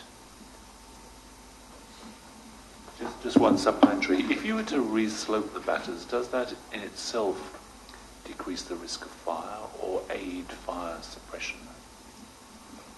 So in other words, if the slope is created, does that mean that you can get vehicles settles in, or it's less like just spread as quickly as these virtually vertical batters? With the profiling of the batters to the 2.5 to 3 to 1, they're physically being shaped to that angle so that access can be maintained. So even though that they have, the intention is to have the clay cap over the top, that these batters are still maintainable so that we can get on them with plant. So it does present a solution that is it's easily maintainable. So it's preferable to actually keep the batters in their current shape until you go for the full rehabilitation process. That's what I'm saying. What I'm making is partial rehabilitation by providing that slope, any prevention against fire. So we're talking about partial rehabilitation now? Well, I'm just creating the slope that you were talking about. Okay, you've got a problem with overburden that's got to come at some point. Yes. But does actually creating the slope actually assist fire prevention? I think by having an overall profile of 3 to 1, yes, it does, because you can physically access onto that slope. Yes, yep. Thank you. Now, we're looking at a representation of the rehabilitation that is currently proposed for 2019. Now, there is a section of the northern batters right at the very eastern end that has already been rehabilitated. Can you point that out on the diagram there, please? That would be that section. That section there. Now, I think we had this evidence from Mr. Dugan, but I'll just confirm with you, that section did not burn in the February fires, did it? No, it didn't. No. So is it safe to conclude from that experience that rehabilitation is a very effective fire prevention measure? Rehabilitation, providing the slopes are managed for vegetation. Yes. Yes. Now, there's sections on either side of that are proposed to be rehabilitated in 2019. Can you explain why the rehabilitation does not extend to the west of that section of the northern batters immediately west of the already rehabilitation section? Why is the rehabilitation to the west of that proposed to not be done until the end of the mine life? This area through here. Yeah. What's the reason for delaying that? The intention is to mine out through here. All right, but so we're not going to rehabilitate prior to progressing mining. Yes. So at what point is it proposed to mine out through there? So at what point on that diagram? We're talking at the moment Somewhere in through there. And in fact, in the application that is currently before the mine regulator to vary the work plan and the rehabilitation plan, you're proposing not to do those two parts of rehabilitation at the western end of the northern batters until later. That's right. We're saying with that new work plan that these areas here won't be rehabilitated until a later point in time. All right. So what about the middle section there? Why is it proposed under the current plan to delay rehabilitating that part of the northern batters? Can you say the question again, please? Sorry, you've got, on that diagram there are, along the northern batters, there are two large red sections that, as things currently stand, are proposed to be rehabilitated in 2019. Why not do the bit between them? What stands in the way of rehabilitating that area there until 2031? The main consideration there was that mining would progress at some stage through that point. All right, but we've now established that it's proposed to be well to the west of that point. We've established that the mining at the moment, the plans would come up to this point here. Yes. So this area through here contains a lot of infrastructure that's required for the ongoing nature of the mine, so you can't physically take that out and still operate a functional mine. All right, and just to be clear, what is that infrastructure? So you've got fire service pipes, you've got power, indeed power all the dredges, you've got your dewatering system, the firefighting system at the bottom of the mine, so you've got a hell of a lot of infrastructure in that area that's required for the ongoing nature of the operation. All right, and the power is the high voltage lines that come in externally, and there's dual lines That's right. that come in to the west of, through that central area. All right. Can I just clarify that it's the diagram on the next page? The diagram on the next page that does have in yellow, although it's the eastern part of the yellow that you're saying is the appropriate division between the yellow and the red. It indicates where. That's right. Yeah. The sequence was that as Northfield, which we're this area at the moment, as this is completed, so as it's physically mined out, all of the rehabilitating of the slopes is occurring as we're pulling the mining equipment out. So it makes logical sense to be doing it at that time. So we're physically, what we're calling is we're doing a retreat pass. We're physically moving away to the west, pulling out infrastructure and gear as we go, and then rehabilitating behind us. Now, I'd just like to go through each of the stages of rehabilitation and ask you with each to identify how long you anticipate that the work will take. So if we can go back, please, to the figure 6.1 at the top of page 7. That's block 1C. So how long will this work take? To be honest, I haven't looked at the timing specifically at the moment. All right, but based on our previous discussion, it might take 4 to 5 years. So if it's to be completed in 2019, you'd be starting pretty soon. Providing the availability of the overburden material, yeah. Yes, which you won't know until 2017, 2018, but you wouldn't delay starting the process until then, would you? And that large red square, at the large red triangle at the bottom, that's the internal overburden dump, is That's that the correct? internal overburden dump. Part of the 2013 submission is to actually not include that as part of the rehabilitation. Because although overburden's been placed there, it will continue to be placed there beyond 2019. That's right. Okay. If we can look at the second stage, and the additional work is coloured blue, that's proposed to be done on the mine regulator's view by 2028. How long will that work take, do you anticipate? Yeah, look, I don't know. I haven't looked at the planning or indeed the timing or indeed any of the volumes required to do that rehabilitation. And then if we look at the last two,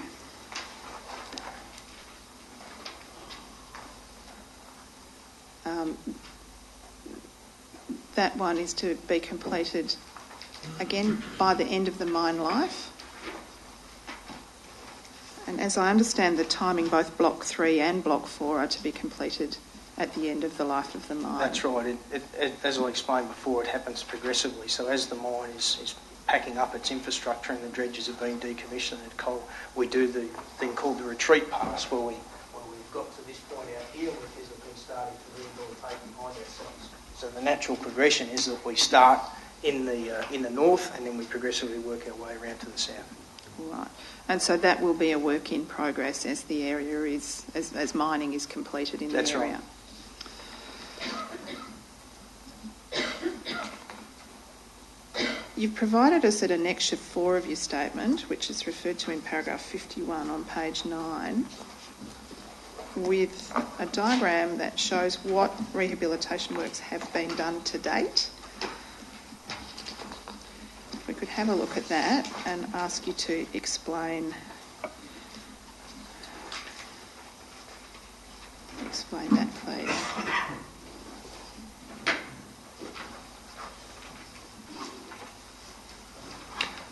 Okay, so what it shows is a plan view of the mining operation.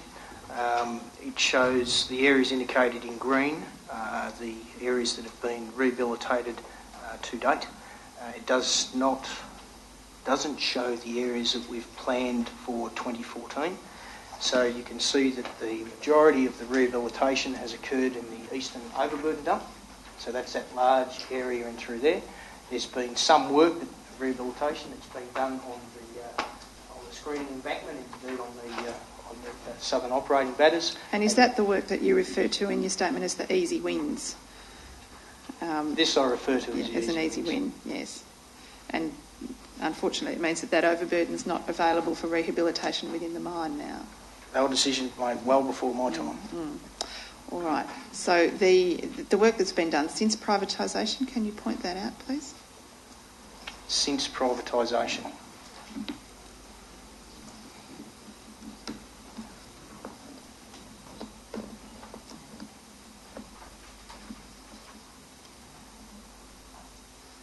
No, I can't actually. No, you can't. Well, there's more recent work that was done close to the Morwell township between 2008 and 2012. Can you point that out on the diagram for us? Areas, yeah. So that's that area in the northeastern corner that you already referred to. Now, there is currently with the mine regulator an application to vary the work plan, including the rehabilitation plan. Perhaps attention hasn't been focused on that given events of February and March, but I'd just like to ask you about what that will mean for the rehabilitation plan if it's approved. Does it involve a change to the rehabilitation schedule? Yes, it will do. So it's set out in attachment 3 to your statement.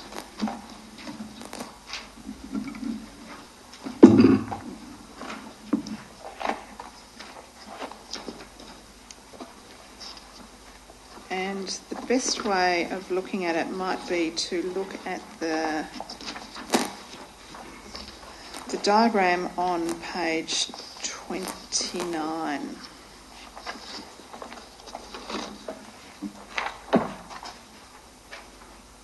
It's figure 6.3.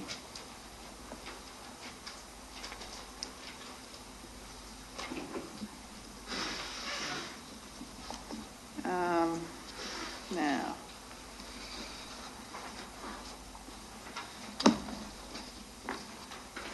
just a couple of pages on. No, you've gone past it.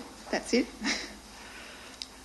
So I think this gives a complete picture of what is proposed and the different stages that are now proposed. So essentially the change in works to the northern batters is that the work at the western end of the northern batters would not be done in stage 1C. Is that correct? The work that's currently proposed, there are 2 red patches on the diagram we just looked at. Yes. At the western end of the northern batters. That's right. It's proposed that be done later. That's correct. Is it proposed that any other rehabilitation work be done instead of that? Yes, there was a comment in the work plan where we spoke about additional rehabilitation on the southern batters of the mine to offset that area that was not being done in the northern batters. All right. And the reason for proposing a delay in that rehabilitation is that it is now proposed to mine that area in the future. Right. So it would effectively be wasted work if you were to rehabilitate it now just to dig it up in a few more years. Yes. It's also proposed to continue putting overburden in the internal overburden dump between 2019. So that part of the rehabilitation would not be completed until later, beyond 2019. Are they the 2 material changes to the schedule, or are there other changes that are proposed? It changes in regards to the timing and also the proposed life of the operation. All right. So can you explain those, please? So at the moment there's the mining licence which expires in 2026. Yes. The proposal under the work plan was for an extended life of 5 years to 2031. The proposal under this scenario is to provide continuity of station coal up until 2025, but then also provide some ongoing output, whether it's a reduced generation capacity at the station, out until 2042. All right. So does that mean accelerating the mining process or extending the mining process? Extending the mining process. All right.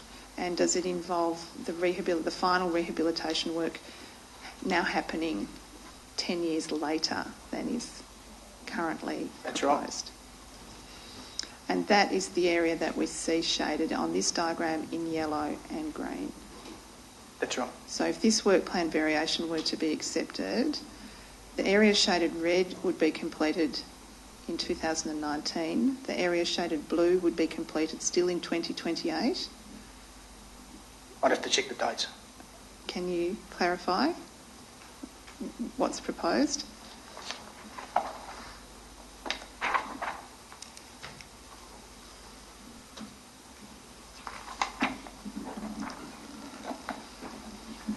They're due to occur at the end of Westfield Phase 2. Northfield Phase 2. And Northfield Phase 2 was, under this alternative, planned to finish 2025. 2025. So that in fact brings that That's forward. section forward. But the yellow and green areas would not be finished until 2042. That's right. If the extension of the mine life is approved.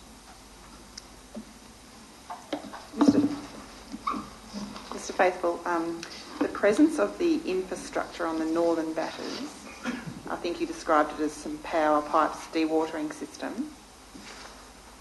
Is that impeding the rehabilitation proposals?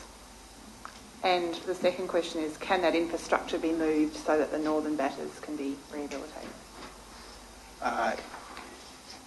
The one point that you didn't mention with your 3 points was that there's significant amount of geotechnical equipment in that area that provides obviously the ongoing monitoring for stability in that area. Those are your points, Mr Faithful. There was... the answer is yes, it does impede it, the infrastructure, because we need that infrastructure to ensure that the mine can still operate, can still be functional. So can you move the infrastructure? It's not something I've specifically looked at. So you could, it's just costly. It's like I said, I haven't looked at it.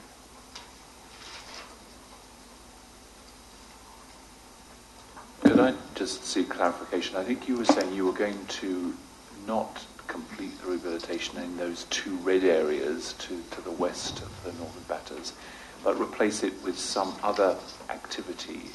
And so I just wanted to know where that replacement was going to occur. No problem. Now, it was proposed that a section down here would be completed. I see. So now, why can that be completed quite early, when previously it was going to be done 20 years later? Well, that area sits above our trunk line conveyors. So we've got a number of conveyor systems here. So we're doing a part of rehabilitation here, which will need to be supplemented in years to come. So we're only doing a section, as in the top batter. So we're not actually profiling the coal in that area. We're just profiling the overburden. So is there more you could do in that general area? One of the answer is yes, and it includes some of these overburden dumps that are placed out through here. There's additional rehabilitation that could occur in those areas that aren't mentioned in this. Sorry, Mr Richards, just a couple more queries. So just considering rehabilitation, I assume it's an expensive exercise. Is there when you build a house, you've got a per square metre, depending on the quality of the fittings. Is there a range of rehabilitation per metre? Just so I get a sense of, I guess, what the costs are. Look, it really depends on the method, and there's a whole different number of variables.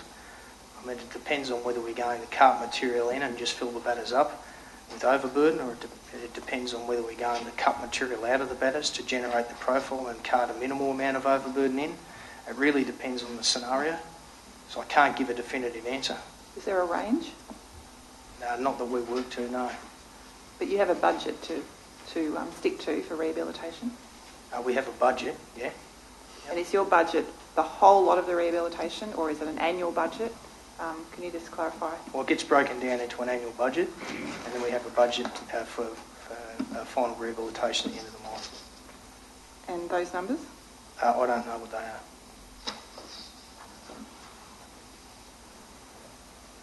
Could I just ask one more? I'm getting bombarded with questions from everybody at the moment. But the blue areas there, what is the reason why they couldn't be advanced or rehabilitated sooner? That area is now overburdened up, the existing overburdened Right, up. so that continues. So that continues. Yes, yeah. And that's proposed to be covered by water in the final analysis, is it? No. No. No, okay. This area here, this includes the knuckle, the point that everybody talks about.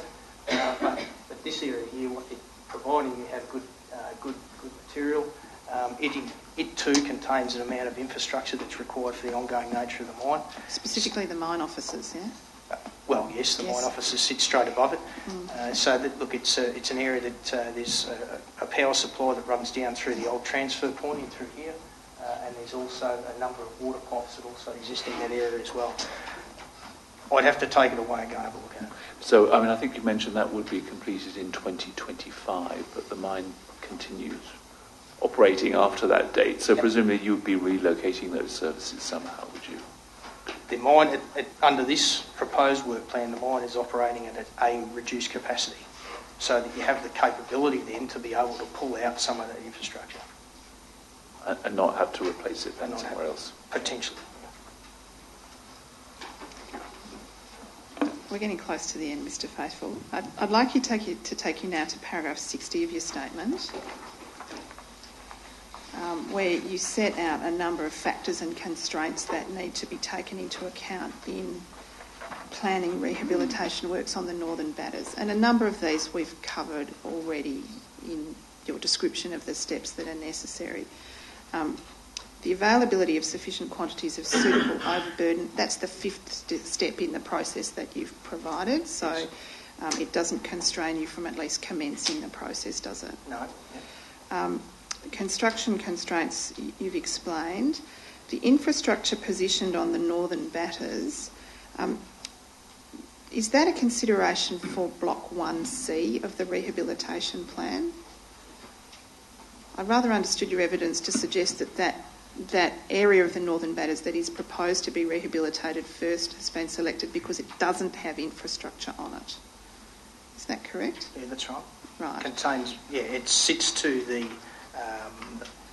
east of our major power lines and major water pipes. The area immediately to the west of that does have important infrastructure on it, and so that's a consideration for that's correct. For that part of the Northern Batters.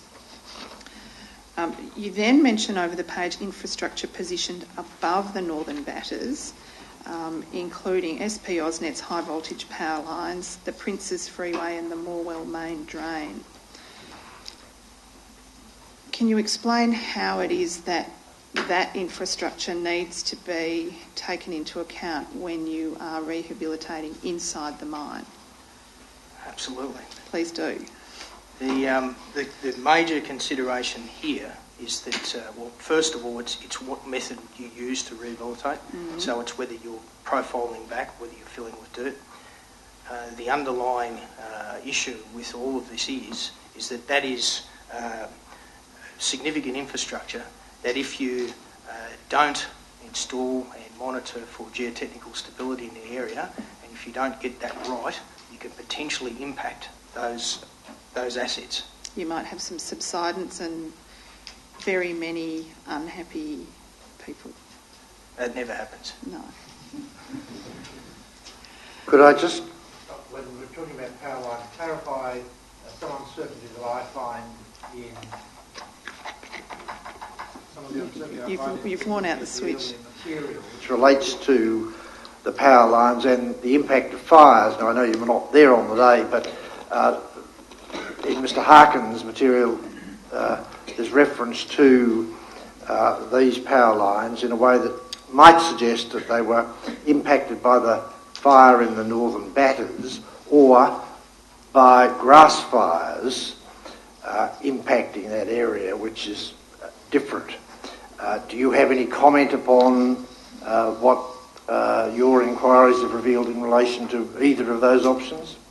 Look, I've made no specific inquiries regarding that. I've been very much focused at the moment on the geotechnical stability of the mine.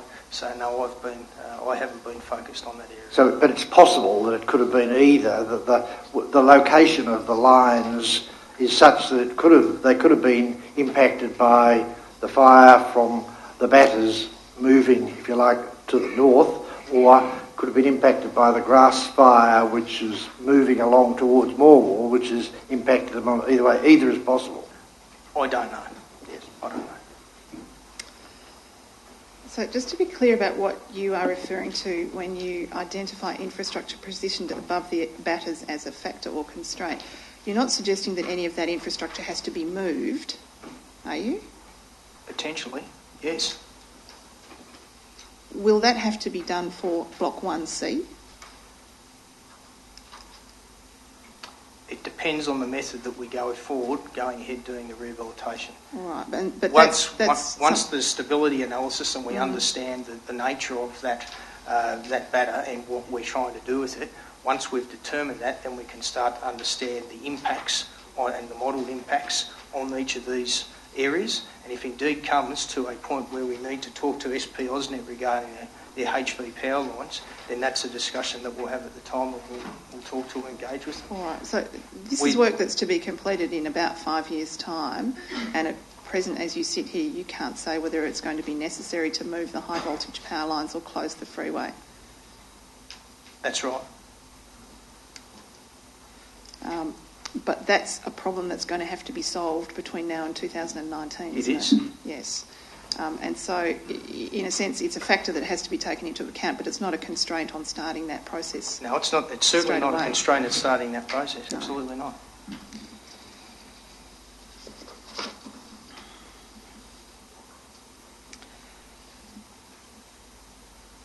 The last area that I'd like to, well, there are two other areas that I'd like to take you to.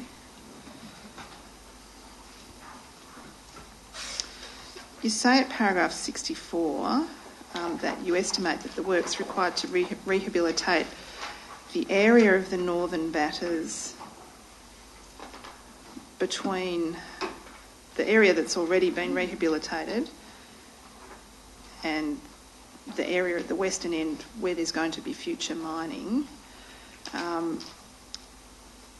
that it would be considerably more costly to do that earlier than it would be to do it in the sequence that's currently proposed. Is that mainly because it would be necessary to move the infrastructure that you have identified as sitting on that middle section of the northern batters? Partially, yes. But that's not the whole picture. Okay, The whole picture the rest of the picture? is that if you were to accelerate it, you're doing outside the mining sequence. So at the moment, the rehabilitation strategy is linked to the mining sequence. Once you start stepping outside of that, then you start introducing a number of other constraints, restrictions that we've presumed will add cost and significant cost. All right, and those are the availability of suitable overburden that you would vastly prefer to source from within the mine, and the undesirability of rehabilitating an area that you are planning to mine in future. Yes. Yes, and nobody's suggesting that that's a sensible idea. Those are the two additional constraints, is that right? The availability of the overburden material and the mining sequence, yes. All right. But acknowledging all of that, you say in the last paragraph of your statement that within the central region of the northern batters, it may be possible to identify smaller areas in relation to which rehabilitation works could be undertaken as a matter of priority. Yep. So can you identify for us, perhaps by looking at Annexure 6 to your statement,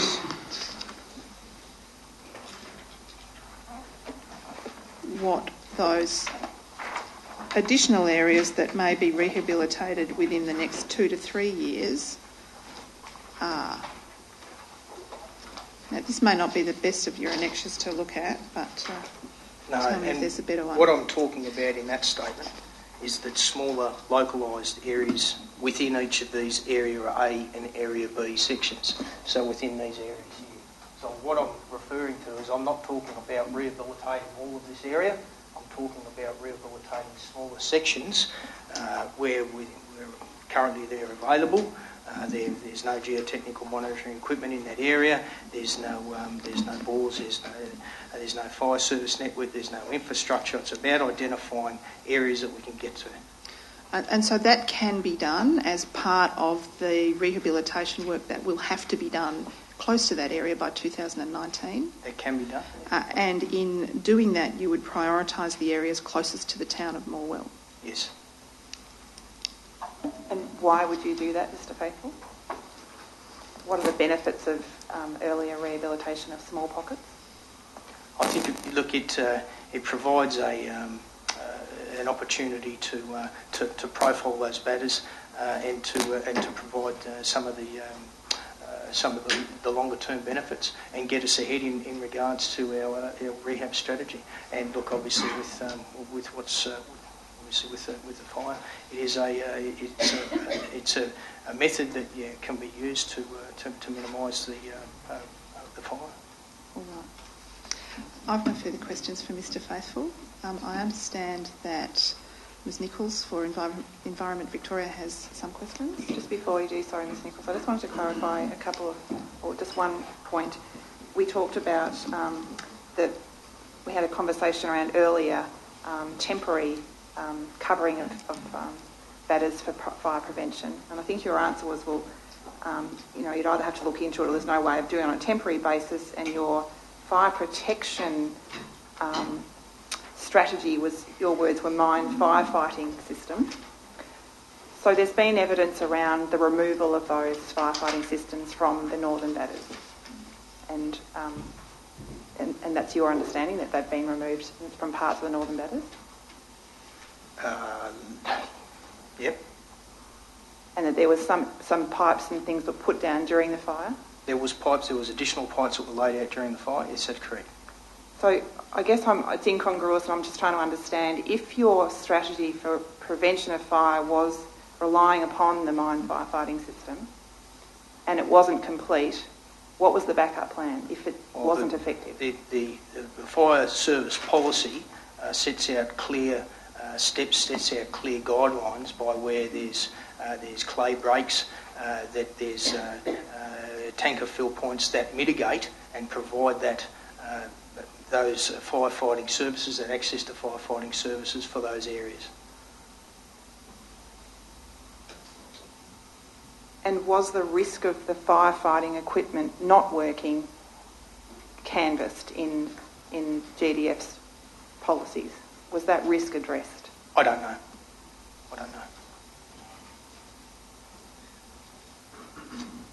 So I've had indications from Ms Nichols from Environment Victoria, and Ms Doyle will also have a short series of questions for Mr Faithful. Thank you, Mr Faithful. No problem. Good morning, Mr Faithful. As you've heard, I'm here for Environment Victoria.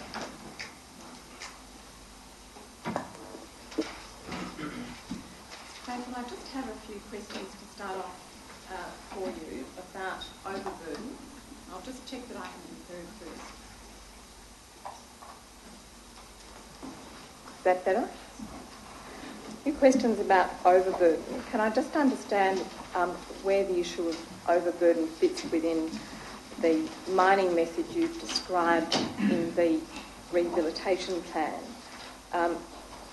When you extract coal, you necessarily generate overburden. You first remove the topsoil, then you strip out the overburden, and before you can win the coal, you need to dispose of the overburden in some way, don't you?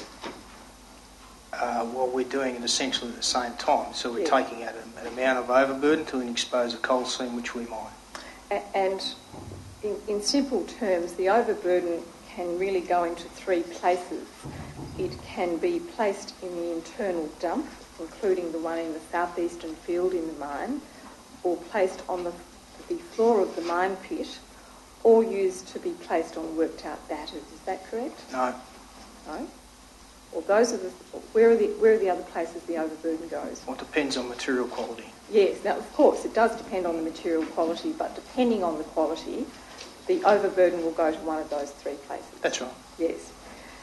And some of the overburden will be suitable for placement on batters and some will not because of its quality. Correct. And that's a natural product of the type of soil that you have in the mining area. That's right.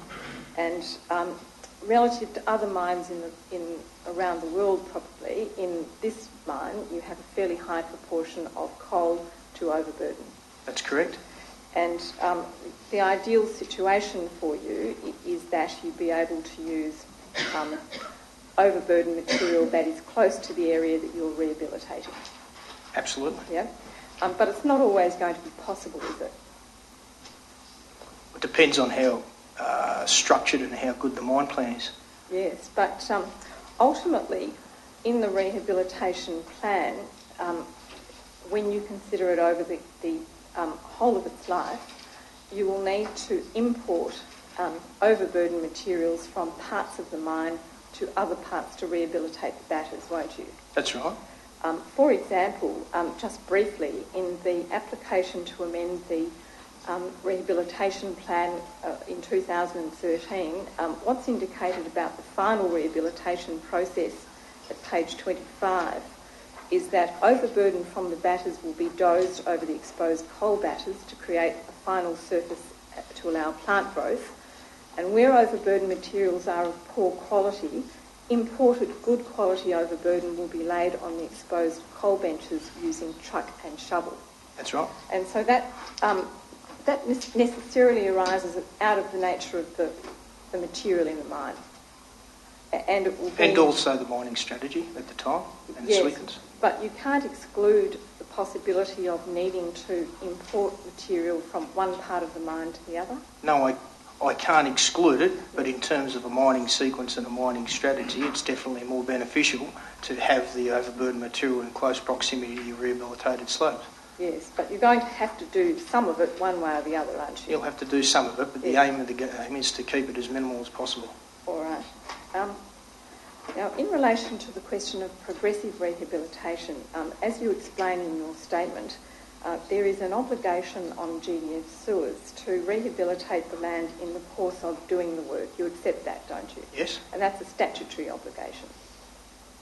Yes, that's a statutory obligation, but it's also a part and parcel of being a community-wise and environmentally wise mining business. Indeed, and that's an important obligation that GDF sewers accepts that it has. Yes.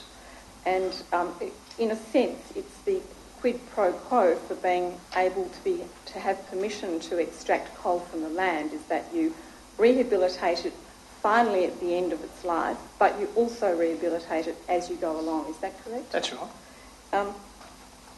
With the 2009 plan, there's been some discussion with Ms Richards that I won't repeat about the sequencing of the rehabilitation and the difference of view between GDF sewers and Ms White DDSBI. You recall that?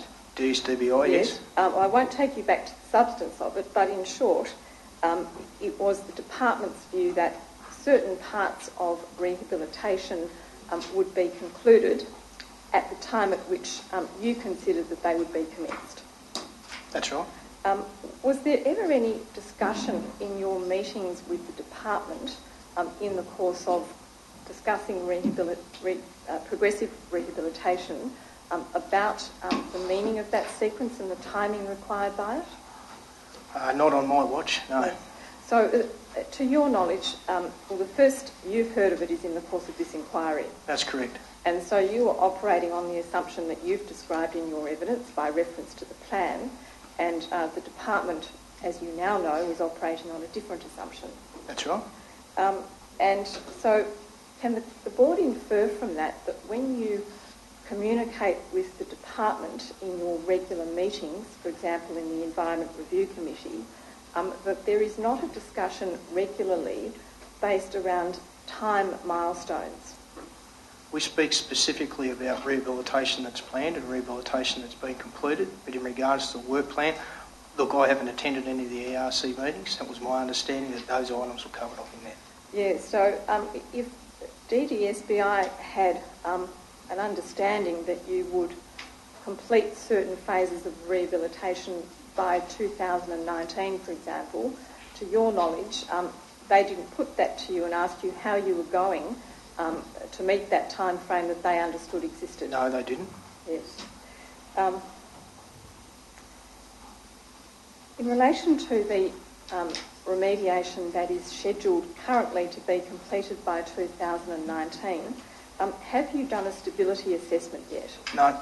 Right. And when will you commence that? I don't know. Well, can you tell the board why it is you don't know when you will commence that, despite the fact that that process is at the very least due to commence in 2019? I would tell the board that at the moment my focus is on maintaining the geotechnical stability of the mine under current circumstances. We've had a number of site issues that we needed to deal with. The rehabilitation and the plan associated for a 2017 or 2019 plan is on the long-term horizon at the moment for me.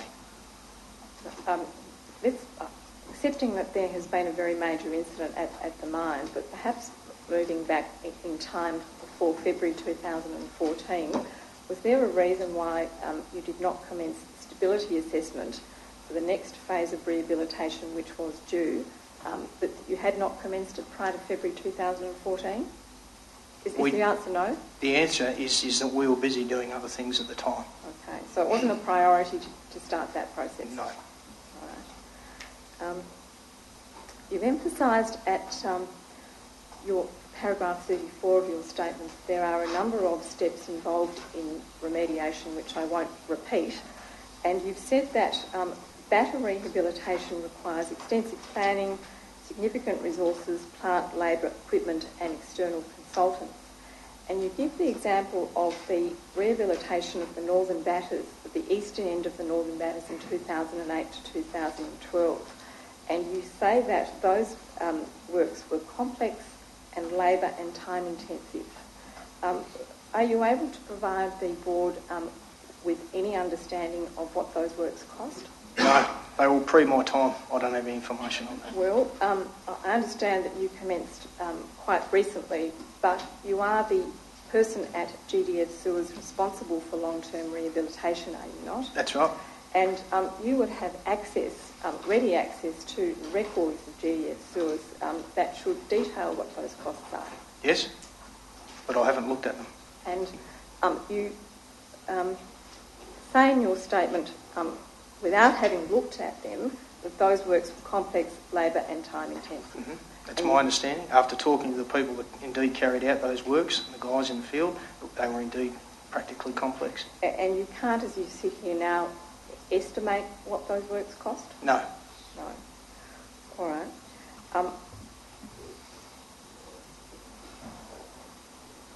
On the significant question of whether it is possible or whether GDF is prepared to bring forward the rehabilitation works in sections of the northern batters, what you say in your statement is that bringing those works forward or accelerating them would be a significant undertaking which would require considerable resources. And you've already addressed some of that with Ms Richards. I'd just like to take you back to some of those very briefly to understand them better. The stages you identify at paragraph 34 of your statement, if you've got that there, just to remind you,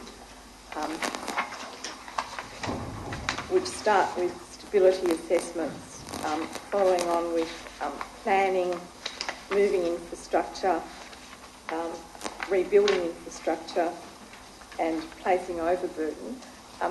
Those steps would be required no matter when you do rehabilitation works, wouldn't they? This laid out the steps required prior to doing rehabilitation works. Yes, so the nature of the steps involved does not change regardless of when you do the works. It's not a function of when they're done. You must do these things when you rehabilitate in any case. Yes, that's right.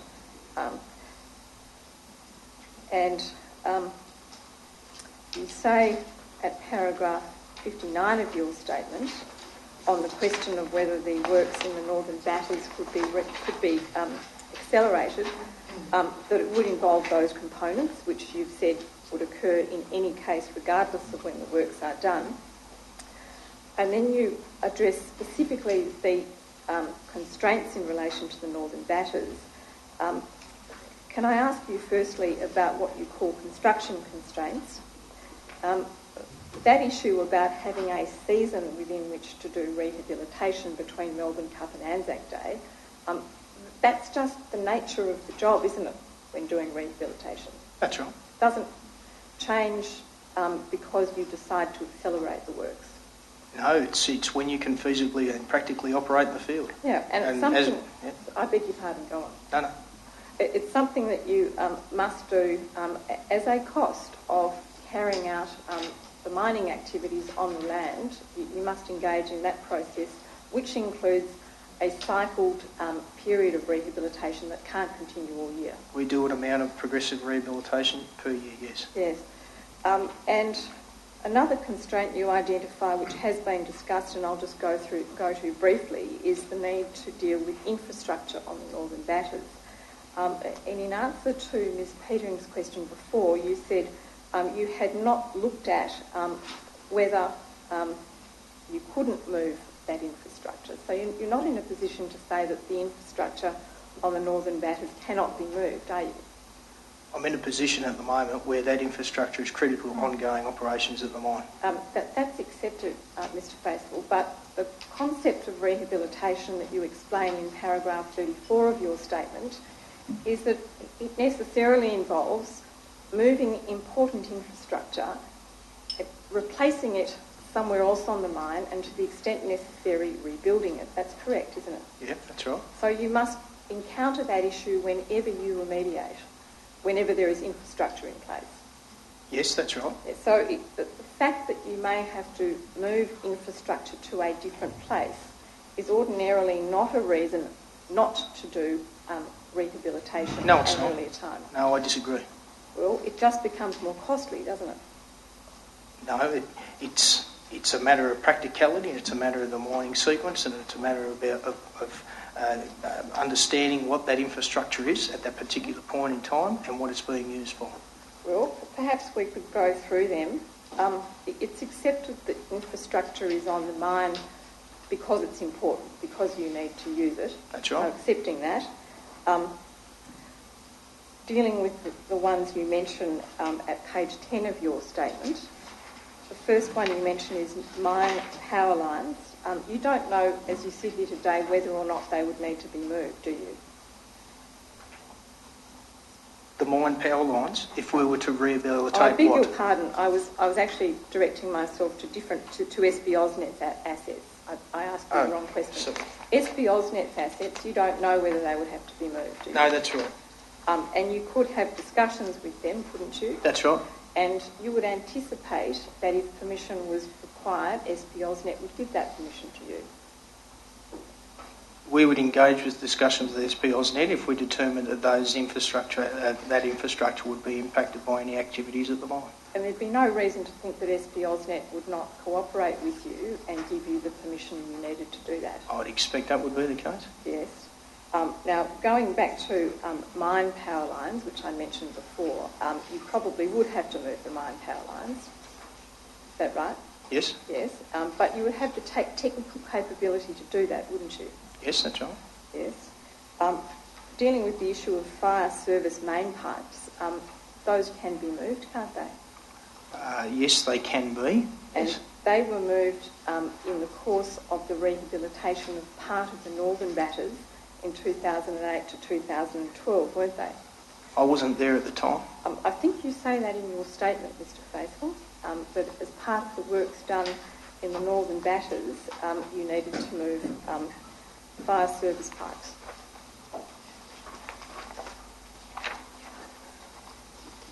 Can you refer me to I'll that have the reference section? turned up in a moment, Mr Faithful. Roads, ramps and benches, they can be moved, can't they? Roads can be, benches can't be. Well, benches are being rehabilitated. New benches will be constructed in other parts of the mine. No, that's not the case.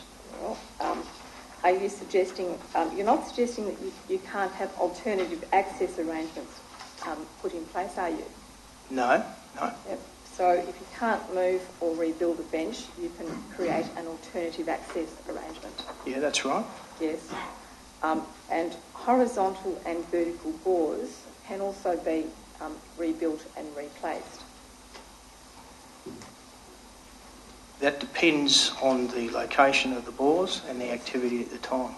But there's nothing to suggest on the basis of the knowledge that you have, as you said here, that can't be done in relation to the Northern Batters? I don't think I said that nothing cannot be done, but it needs to be done in a logical set-out sequence.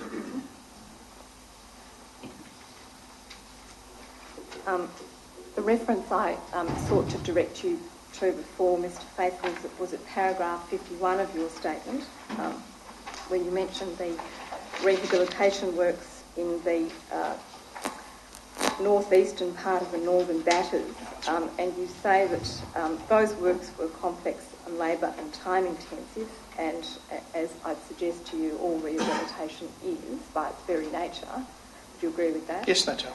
And these rehabilitation works were complex.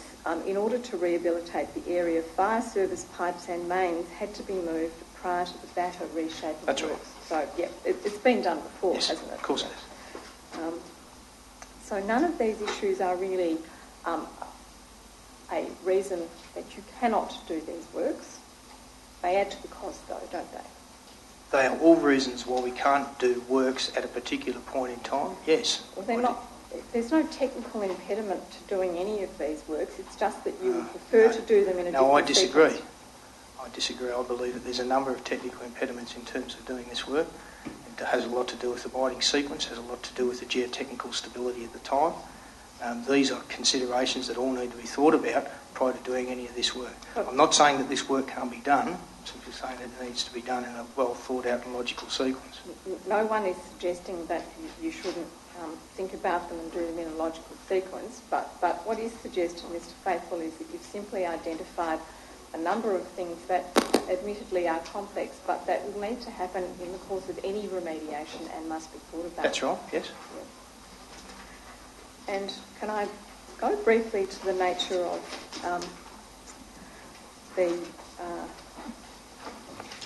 beg your pardon. Can I ask you about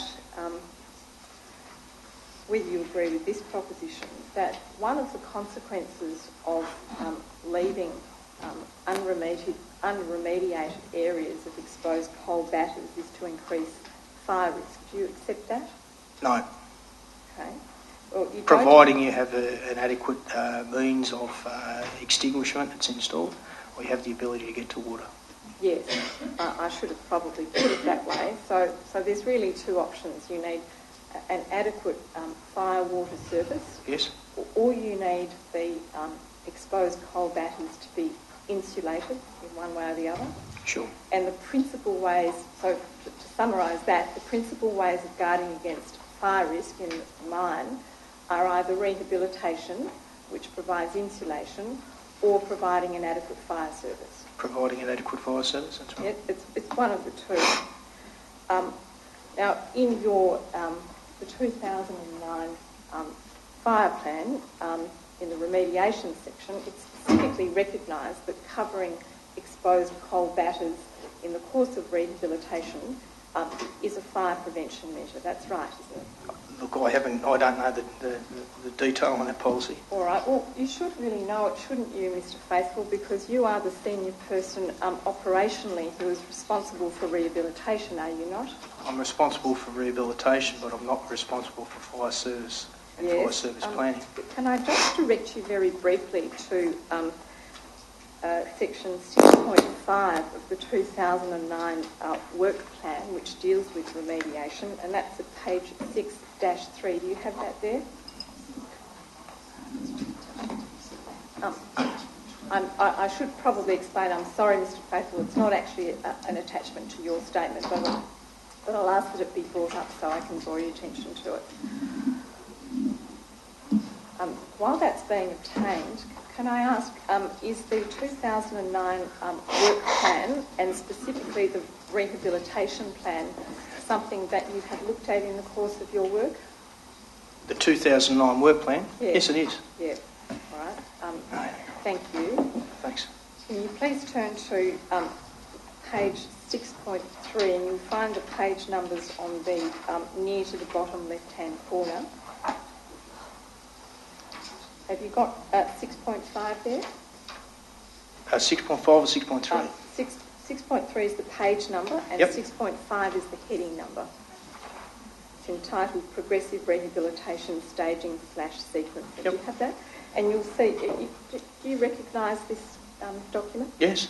And you'll see that it's stated there under that heading that the use of overburden materials for rehabilitation roles is determined taking into account the nature of the material. There are two major tasks to be completed using overburden. One, coverage of coal batters to provide fire protection and a nutrient base to support plant growth that in turn provides long-term batter stability. And two, placement of the balance of overburden material on the floor of the mine to assist with counterbalance of aquifer pressures. Having read that, would you agree that one of the functions that rehabilitation serves, in particular in relation to exposed batters, is fire protection? Yes. And is that something that you consider in the course of your planning of progressive rehabilitation at the mine? I consider that the areas that aren't covered by rehabilitation are covered by the fire service network. Yes. So is that really the... It's not the driver behind rehabilitation. All right. And so is your working assumption that for fire risk, you're really relying upon an adequate fire service system in the mine for the areas that aren't rehabilitated? Yes, that's right. All right. Now, have you made any inquiries about the functionality and effectiveness of the fire service system at the mine to protect against fire risk in the unremediated worked-out batters? I think it's pretty significant at the moment. Well, let me ask you the question in relation to the period of time before the 2014 fire. Had you made any inquiries about that? No. No. Why is that, Mr. Faithful? Why that I haven't... Sorry, can you rephrase the question? Why didn't you think about whether or not the fire service would be sufficient to protect against the risk of fire in unremediated worked-out batters in the mine? I presume that we have an adequate fire service system. It's not my area of specialty. Okay, so... Whose is it, Mr. Faithful? Sorry. That would fall under Rob Dugan. Were you aware that in 1992 the mine operator undertook a risk analysis in relation to the risk of fire in worked out areas of the mine? 1992? Yes. No. No. And did you have any views other than assuming that the fire system would be appropriate or effective rather? No. It's just an assumption you made.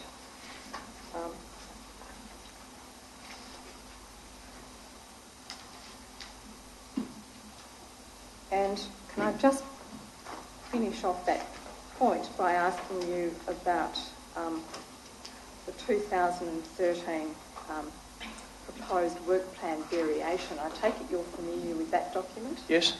And on page 25 of that document, do you have that one there? I'll have it here somewhere. Yes.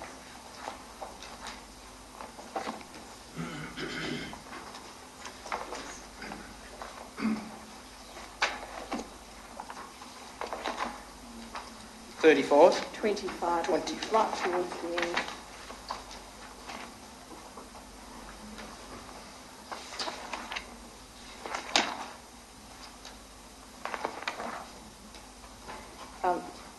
Can I draw your attention to the words about halfway down the page, just after the passage I read previously to you? It says, generally benches are already covered in good overburden material as part of normal operations to allow vehicle passage and reduce fire risk. Now, I would suggest to you that the plan itself acknowledges that the placement of overburden material on parts of the mine that contain coal and are exposed is an important fire prevention measure. Well, that's indeed making reference to the roads. I understand that's in a different context. It's not specifically talking about exposed coal, but it does acknowledge the risk of fire, does it not? It acknowledges the risk of fire for areas that are trafficked by vehicles. Yes, I understand. Now, it's the case, isn't it, that GDF did not have, at least before the 2014 fires, any program to cap or otherwise cover the exposed coal batters, other than by way of rehabilitation? Apart from clay capping roads, Yes. yes, we did have the plan of, as we generally build roads, we clay cap roads. But in terms of final rehabilitation, no, we have our annual plan that we work to, yes. our rehabilitation plan that we work to each year that we generate, yes. and we work to that. So we cover those areas. Can I ask you some questions finally about the rehabilitation bond? You've said that GDF has a bond in the amount of $15 million that it has lodged. What is your understanding of the purpose of the rehabilitation bond? The bond, as we spoke about before, it's a carrot and a stick. Yes. And that if you fail to meet milestone targets for progressive rehabilitation, you fail to do final rehabilitation, then you forfeit your bond. Yes. So I'll just read to you a statement. You don't need to go to it because it's very short. It's contained in the work plan of 2009, or rather the progress report that's attached to the work plan, which is dated in 2008. The statement is this under the heading of progressive rehabilitation. The mining licence requires the posting of a substantial rehabilitation bond to ensure that mine closure and final rehabilitation never becomes a burden on the taxpayer. Do you accept that as a current operating statement from GDF Suez's perspective? Just read that out to me again, Yes, please. the mining licence requires, and I should say this is a GDF document, it's the 2008 progress report. Are you familiar with that? And not the progress report. Yes. Well, I might actually get you to look at it briefly if you may. Do you have the 2009 plan there? I have it in this one. You were given it a few moments ago, I think, Mr. Faithful. You refer me to what page I'm looking at? The trouble is that it doesn't really have page numbers. I'll see if I can find a page number for you. If you go to towards the back of the document, if you look at the page numbers in the top right-hand corner, the document codes, can you see those? Yes. And there's, towards the end, there's a document, a page ending in 0812.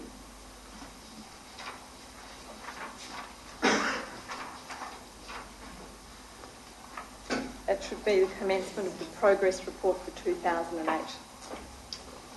No, look, I'm sorry, I lost you. 812. Progress report. Do you have that one there? Yep. And have you seen that progress report before? Oh, look, I haven't looked at this in detail, no. Yeah, but you probably have access to it in the course of your work, do you not? Yep, that'd be right. Right, if you turn over 2 pages and get to the page with the heading Progressive Rehabilitation. Yes. You'll see the statement in the second paragraph. The mining licence requires the posting of a substantial rehabilitation bond to ensure that mine closure and final rehabilitation never becomes a burden on the taxpayer. Now, is that still a statement of GDF's policy and attitude? I'm seeing this document for the first time. It seems like a fair statement to me. Yes, but, and I withdraw that. You've spoken in your evidence, in your statement, about the purpose of the rehabilitation bond. Now, it should be, if it is to conform with that objective that I've just taken you to in that document, the rehabilitation bond should cover the likely costs of the outstanding remediation works. That's correct, isn't it? Just say that to me again, please. If it's to meet that objective of the costs of rehabilitation never becoming a burden on the taxpayer, the amount of the bond should at least be equivalent to the likely cost of the outstanding rehabilitation work? It should be a function of it, yes. Yes. And you've never been asked to do an assessment of the rehabilitation costs. No. For the purposes of advising the Minister under the Act, have you? No. All right. And just almost finished, Mr. Faithful, but in relation to the $15 million figure, do you accept that that's based on a $1994 figures assessment of the then estimated rehabilitation costs? I believe so. And it's not indexed? I don't know the detail behind it. And would you, but you would accept that it seems right, doesn't it, that it hasn't been indexed? It was based on $1994, which you accepted, and the amount of it has stayed the same ever since. That's not a matter for me to comment on. I mean, that's something that's set by other people within industry. All right, so you don't know how it was calculated? No. All right. It was in 1994. Yes, but it hasn't been revised since 1994, has I it? don't believe so. Yes, and it was not revised in 2009 when the operative area of the mine increased significantly? I don't know. You don't know? All right. But you would accept, wouldn't you, that if the area of the mine increased significantly, then the potential rehabilitation costs exposure would have increased significantly? No, not necessarily. Well, if you have a lot more area of land to rehabilitate, it's going to cost a lot more, is it? No, it depends on the method that you use to rehabilitate. Quite frankly, Mr. Faithful, that's not a realistic answer, is it? I think it's very realistic. Well, do you accept that per hectare you will incur costs to rehabilitate? That's right. Yes, and so if you significantly increase the hectareage which is mined, you will significantly increase the hectareage which needs to be rehabilitated at whatever cost. Depends what method that I use to do the rehabilitation. If I use truck and shovel to do the whole lot, as probably would have been done in a 1994 work plan, then it would have been a price. If I was to do it partially, if I was to do rehabilitation now and use a different method, well, it changes the dynamics and it changes the costs. It might be cost purposes. The more rehabilitation you have to do, the more it will cost. That's right, isn't it? That's right. Yes. All right. But you can't tell the board about what your budget is for rehabilitation, and you don't know what it's projected to cost. No. And you can't tell the board about the adequacy of the $15 million bond? No. It's likely to be very inadequate, isn't it? I don't know. You have no idea. All right. Finally, you've talked at length about the costs involved in rehabilitation. A lot of the costs are connected with the need to engage labour, aren't they? They are. So if GDF was to progress or accelerate its works, it would need to engage more labour. No, that's right. Yes, and that might have the positive benefit of creating opportunities for local employment. Sure. Yeah. I have nothing further, Ms. Petering. Mr. Faithful, I just want to clarify some terminology that's come up during your evidence. In your statement and in some of the questions you've been asked about full or final rehabilitation, and you've also been asked about progressive rehabilitation, but then you started to be asked about a number of other types of rehabilitation. And I just want to clarify some of those other types. Sometimes you were asked about temporary rehabilitation.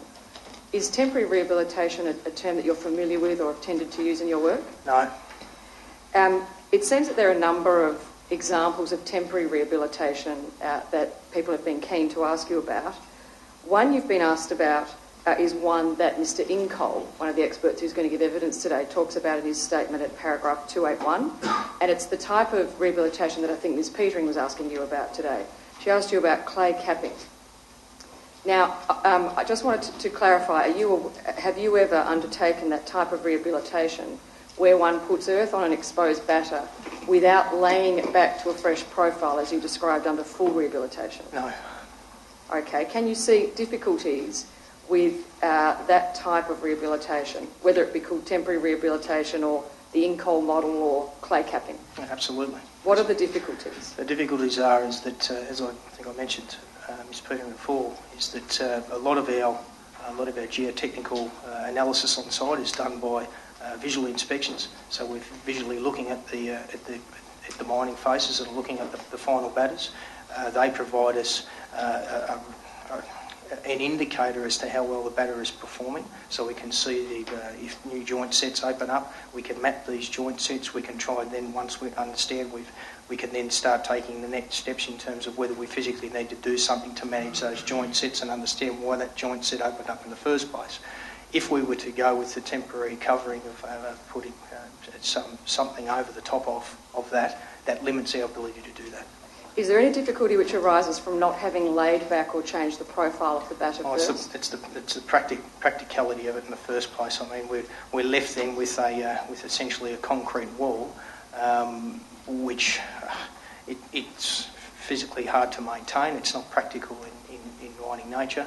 I think I mentioned before that it's easier to lay the batters back, then you can physically maintain them for vegetation. You can maintain them to ensure that the stability of the mine, and also that indeed the fire risk is reduced in the future. You just said a concrete wall. You might be talking there about, so Mr Galton, a community witness, gave evidence about applying a mixture of earth and cement, and Professor Cliff in his statement talks about using fly ash slurry and a stabiliser. Is that the type of thing you had in mind when you said concrete, or you think of something else? Yeah, that's right. Look, yeah, any of those, the short-term fixes of the shotcreting or the fly ash or the clay capping. I mean, there's a number of practical difficulties that go along with trying to implement some of those policies.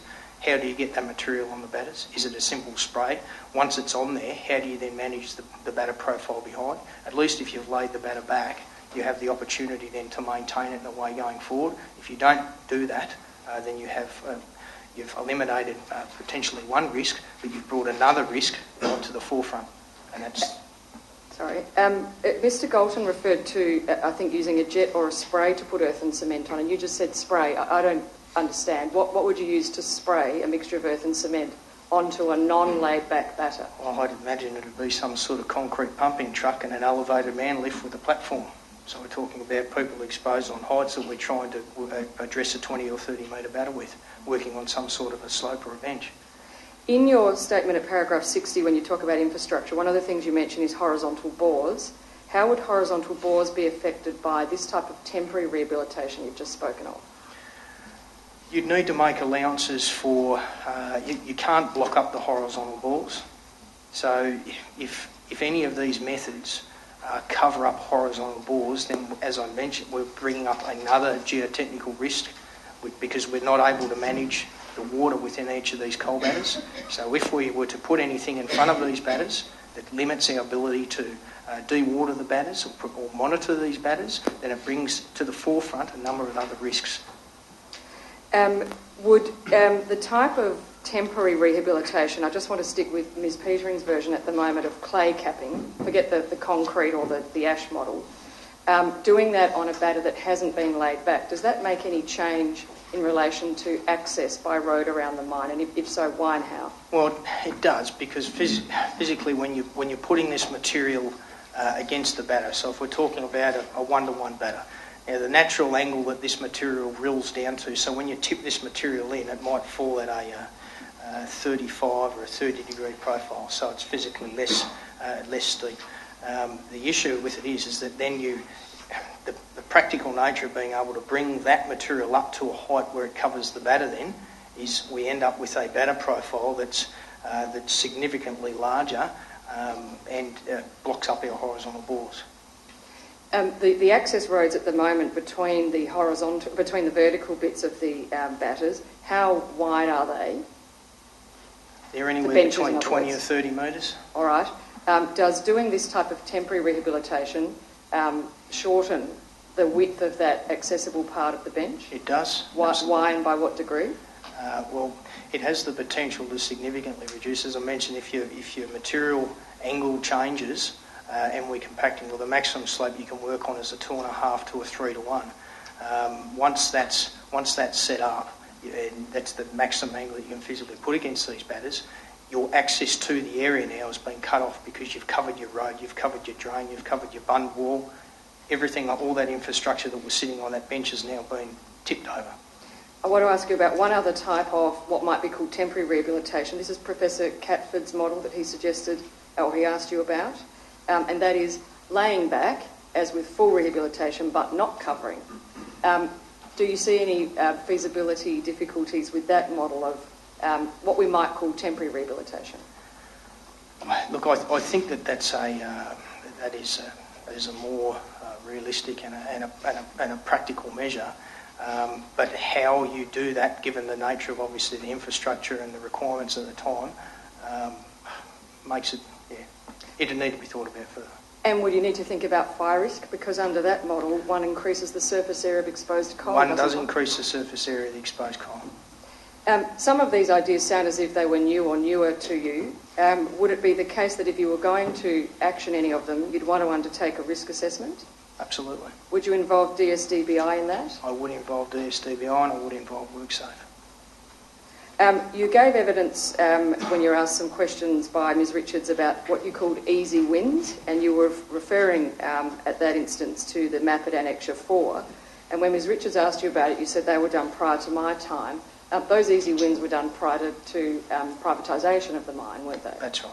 Yes. I think in your statement at paragraphs 50 and 51, you say that very little rehabilitation had been done prior to privatisation. I wanted to ask you, do you know, was any of the rehabilitation done prior to privatisation of the full rehabilitation nature, namely laying back and covering? No.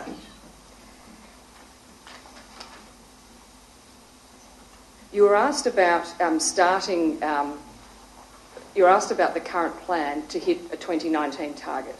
I don't want to revisit that topic, but you were then asked about what you say in paragraph 65, about the very last paragraph of your statement, about identifying some other more feasible parts of the Northern Batters that could be brought forward. You already have, can I ask you to go to Annexure 5 of your statement? There's a map there that's probably an easier one to look at than Annexure 4 for this purpose. If you go Annexure 5 to your statement, this is the one with some blue cross-hatching. Have you got that one, Mr. Got it. Now, in your statement, you describe this as areas for rehabilitation in the Northern Batters that are already earmarked to be done by the end of this year. That's right. Now, when were they earmarked to be done? January 14. Okay, so before the fires, the plan was to get to the blue cross-hatched situation. It was. Is the current plan still to achieve this map by the end of this calendar year? It is. And in designating or choosing those aspects, who did it first? Was it the Environmental Review Committee who came up with that idea? No. Who planned for it and who selected those areas? That's the mine. Okay. What process, you don't have to go through the detail, but what process did they use to select the blue cross-hatched areas? They were areas that were available. Mm-hmm. And were they regarded as feasible and achievable in the earthworks season? Within the earthworks season, within the timeframes. And as far as you know, nothing's changed about that plan, other than if there's any difficulty with the earthworks season? Correct. I have nothing further for Mr. Faithful. Could I just ask just a quick supplementary? Of course, the inquiry is trying to look at solutions, Mr. Faithful, and thank you for your advice. But what overall would you say was the best technical way to reduce the risk of fire on these batters? And you've explored some options. We've asked you some suggestions. I mean, what do you think is the best technical, mechanical way, engineering solution to reducing the fire on the batters? I think a combination of the rehabilitation and also the fire service network. I think it all comes within a set of constraints and a limit of practicality. So I think it's definitely a combination of those two methods. Thank you. Just to supplement that too, thank you. The fire service network and rehabilitation are the two practical ways. So given the experience of February, is it your opinion that the fire service network needs to be expanded? I think it has been expanded already. During the fire? During the fire. and any expansion further, do you think, to prevent any further outbreaks of fire at your mine? That's certainly something that we are going to be looking at. Thank you. Just a few more questions, Mr. Faithful. This idea of temporarily covering the exposed coal faces of the worked out batters with something, be it a fly ash slurry or mixture of clay and concrete with something, this is a new idea to you, is it not? It is. It's not equivalent to rehabilitation. It's a medium to long-term fire protection measure that's being proposed, is it not? Well, it's been proposed. Yes. And it's a new idea to you. You've known about it for about a week. Would that be right? Yeah, that's right. At most. And immediately you've identified a number of practical problems with its implementation, haven't you? That's right. Now, you would accept, would you not, that those practical problems may be able to be worked through? I agree, yeah. For example, the practical problem that you've identified about the application of some coating to the worked out batters, reducing the breadth of the roads, would depend very much on the thickness of the coating, would it not? It does, but even if you put a coating on there, as I mentioned before, it limits our ability to look at the coal structure itself. Yes, which is a separate issue. Which is a separate issue. Yes. Now, I'd like you to have a look at this photograph, please, Mr. Faithful. This is a photograph that was provided to us by Bob Barry, who was one of the incident controllers. It appears in his statement on page 7. So one of the issues that you mentioned was that applying this coating would involve people working at height. Now, this is a photograph taken during the firefight, with firefighters working at height, applying compressed air foam to the batters. So we know that it can be done, don't we? Well, that's a foam product. Yes, but we know that a substance can be applied to the exposed coal batters in less than ideal circumstances, do we not? We know that that foam product can be applied to those heights using that equipment. Yes. But I don't know the other equipment that's been proposed and the other options that have been proposed. Without seeing it in practice and without having experience with it, I'd question its practicality of being able to do something similar to that. All right, but those are practicalities that could be considered and could be assessed with the assistance of DSDBI and WorkSafe, could they not? They could be, but the one issue that we still haven't covered off here is that we're still unable to look at the batters. Right, well, again, they're issues that need to be considered, but they ought not to be rejected out of hand, should they? Because the alternative may be that we have to get the firefighters back in to do this again under less than ideal circumstances. I'd hope that is not going to be the case, and we will certainly be endeavouring that that's not going to be the case. Yes, and recent experience suggests that additional protection measures over and above those in the Mine Fire Service policy and code of practice are required if we are to prevent a recurrence of what happened in February. Would you agree? I think a thorough risk assessment and understanding of the limitations needs to be undertaken to identify any shortfalls and identify opportunities for improvement. But you would not reject out of hand the desirability of attempting that task? No, but I'd certainly like to see the science and the practicalities behind it and how they address my concern. Thank you, Mr. Faithful. I've no further questions. May Mr. Faithful be excused? Yes, thank you. Oh, no problem. Now, we're left with... we have recently received a great deal of very detailed information from GDF Sewers, which, while it is detailed and welcome, has upset the scheduling a little. So I anticipate that we will be asking the board to sit beyond 4:30 this afternoon so that we can at least complete Mr Polnier's evidence and make some inroads into Professor Cliff's evidence by the end of the day.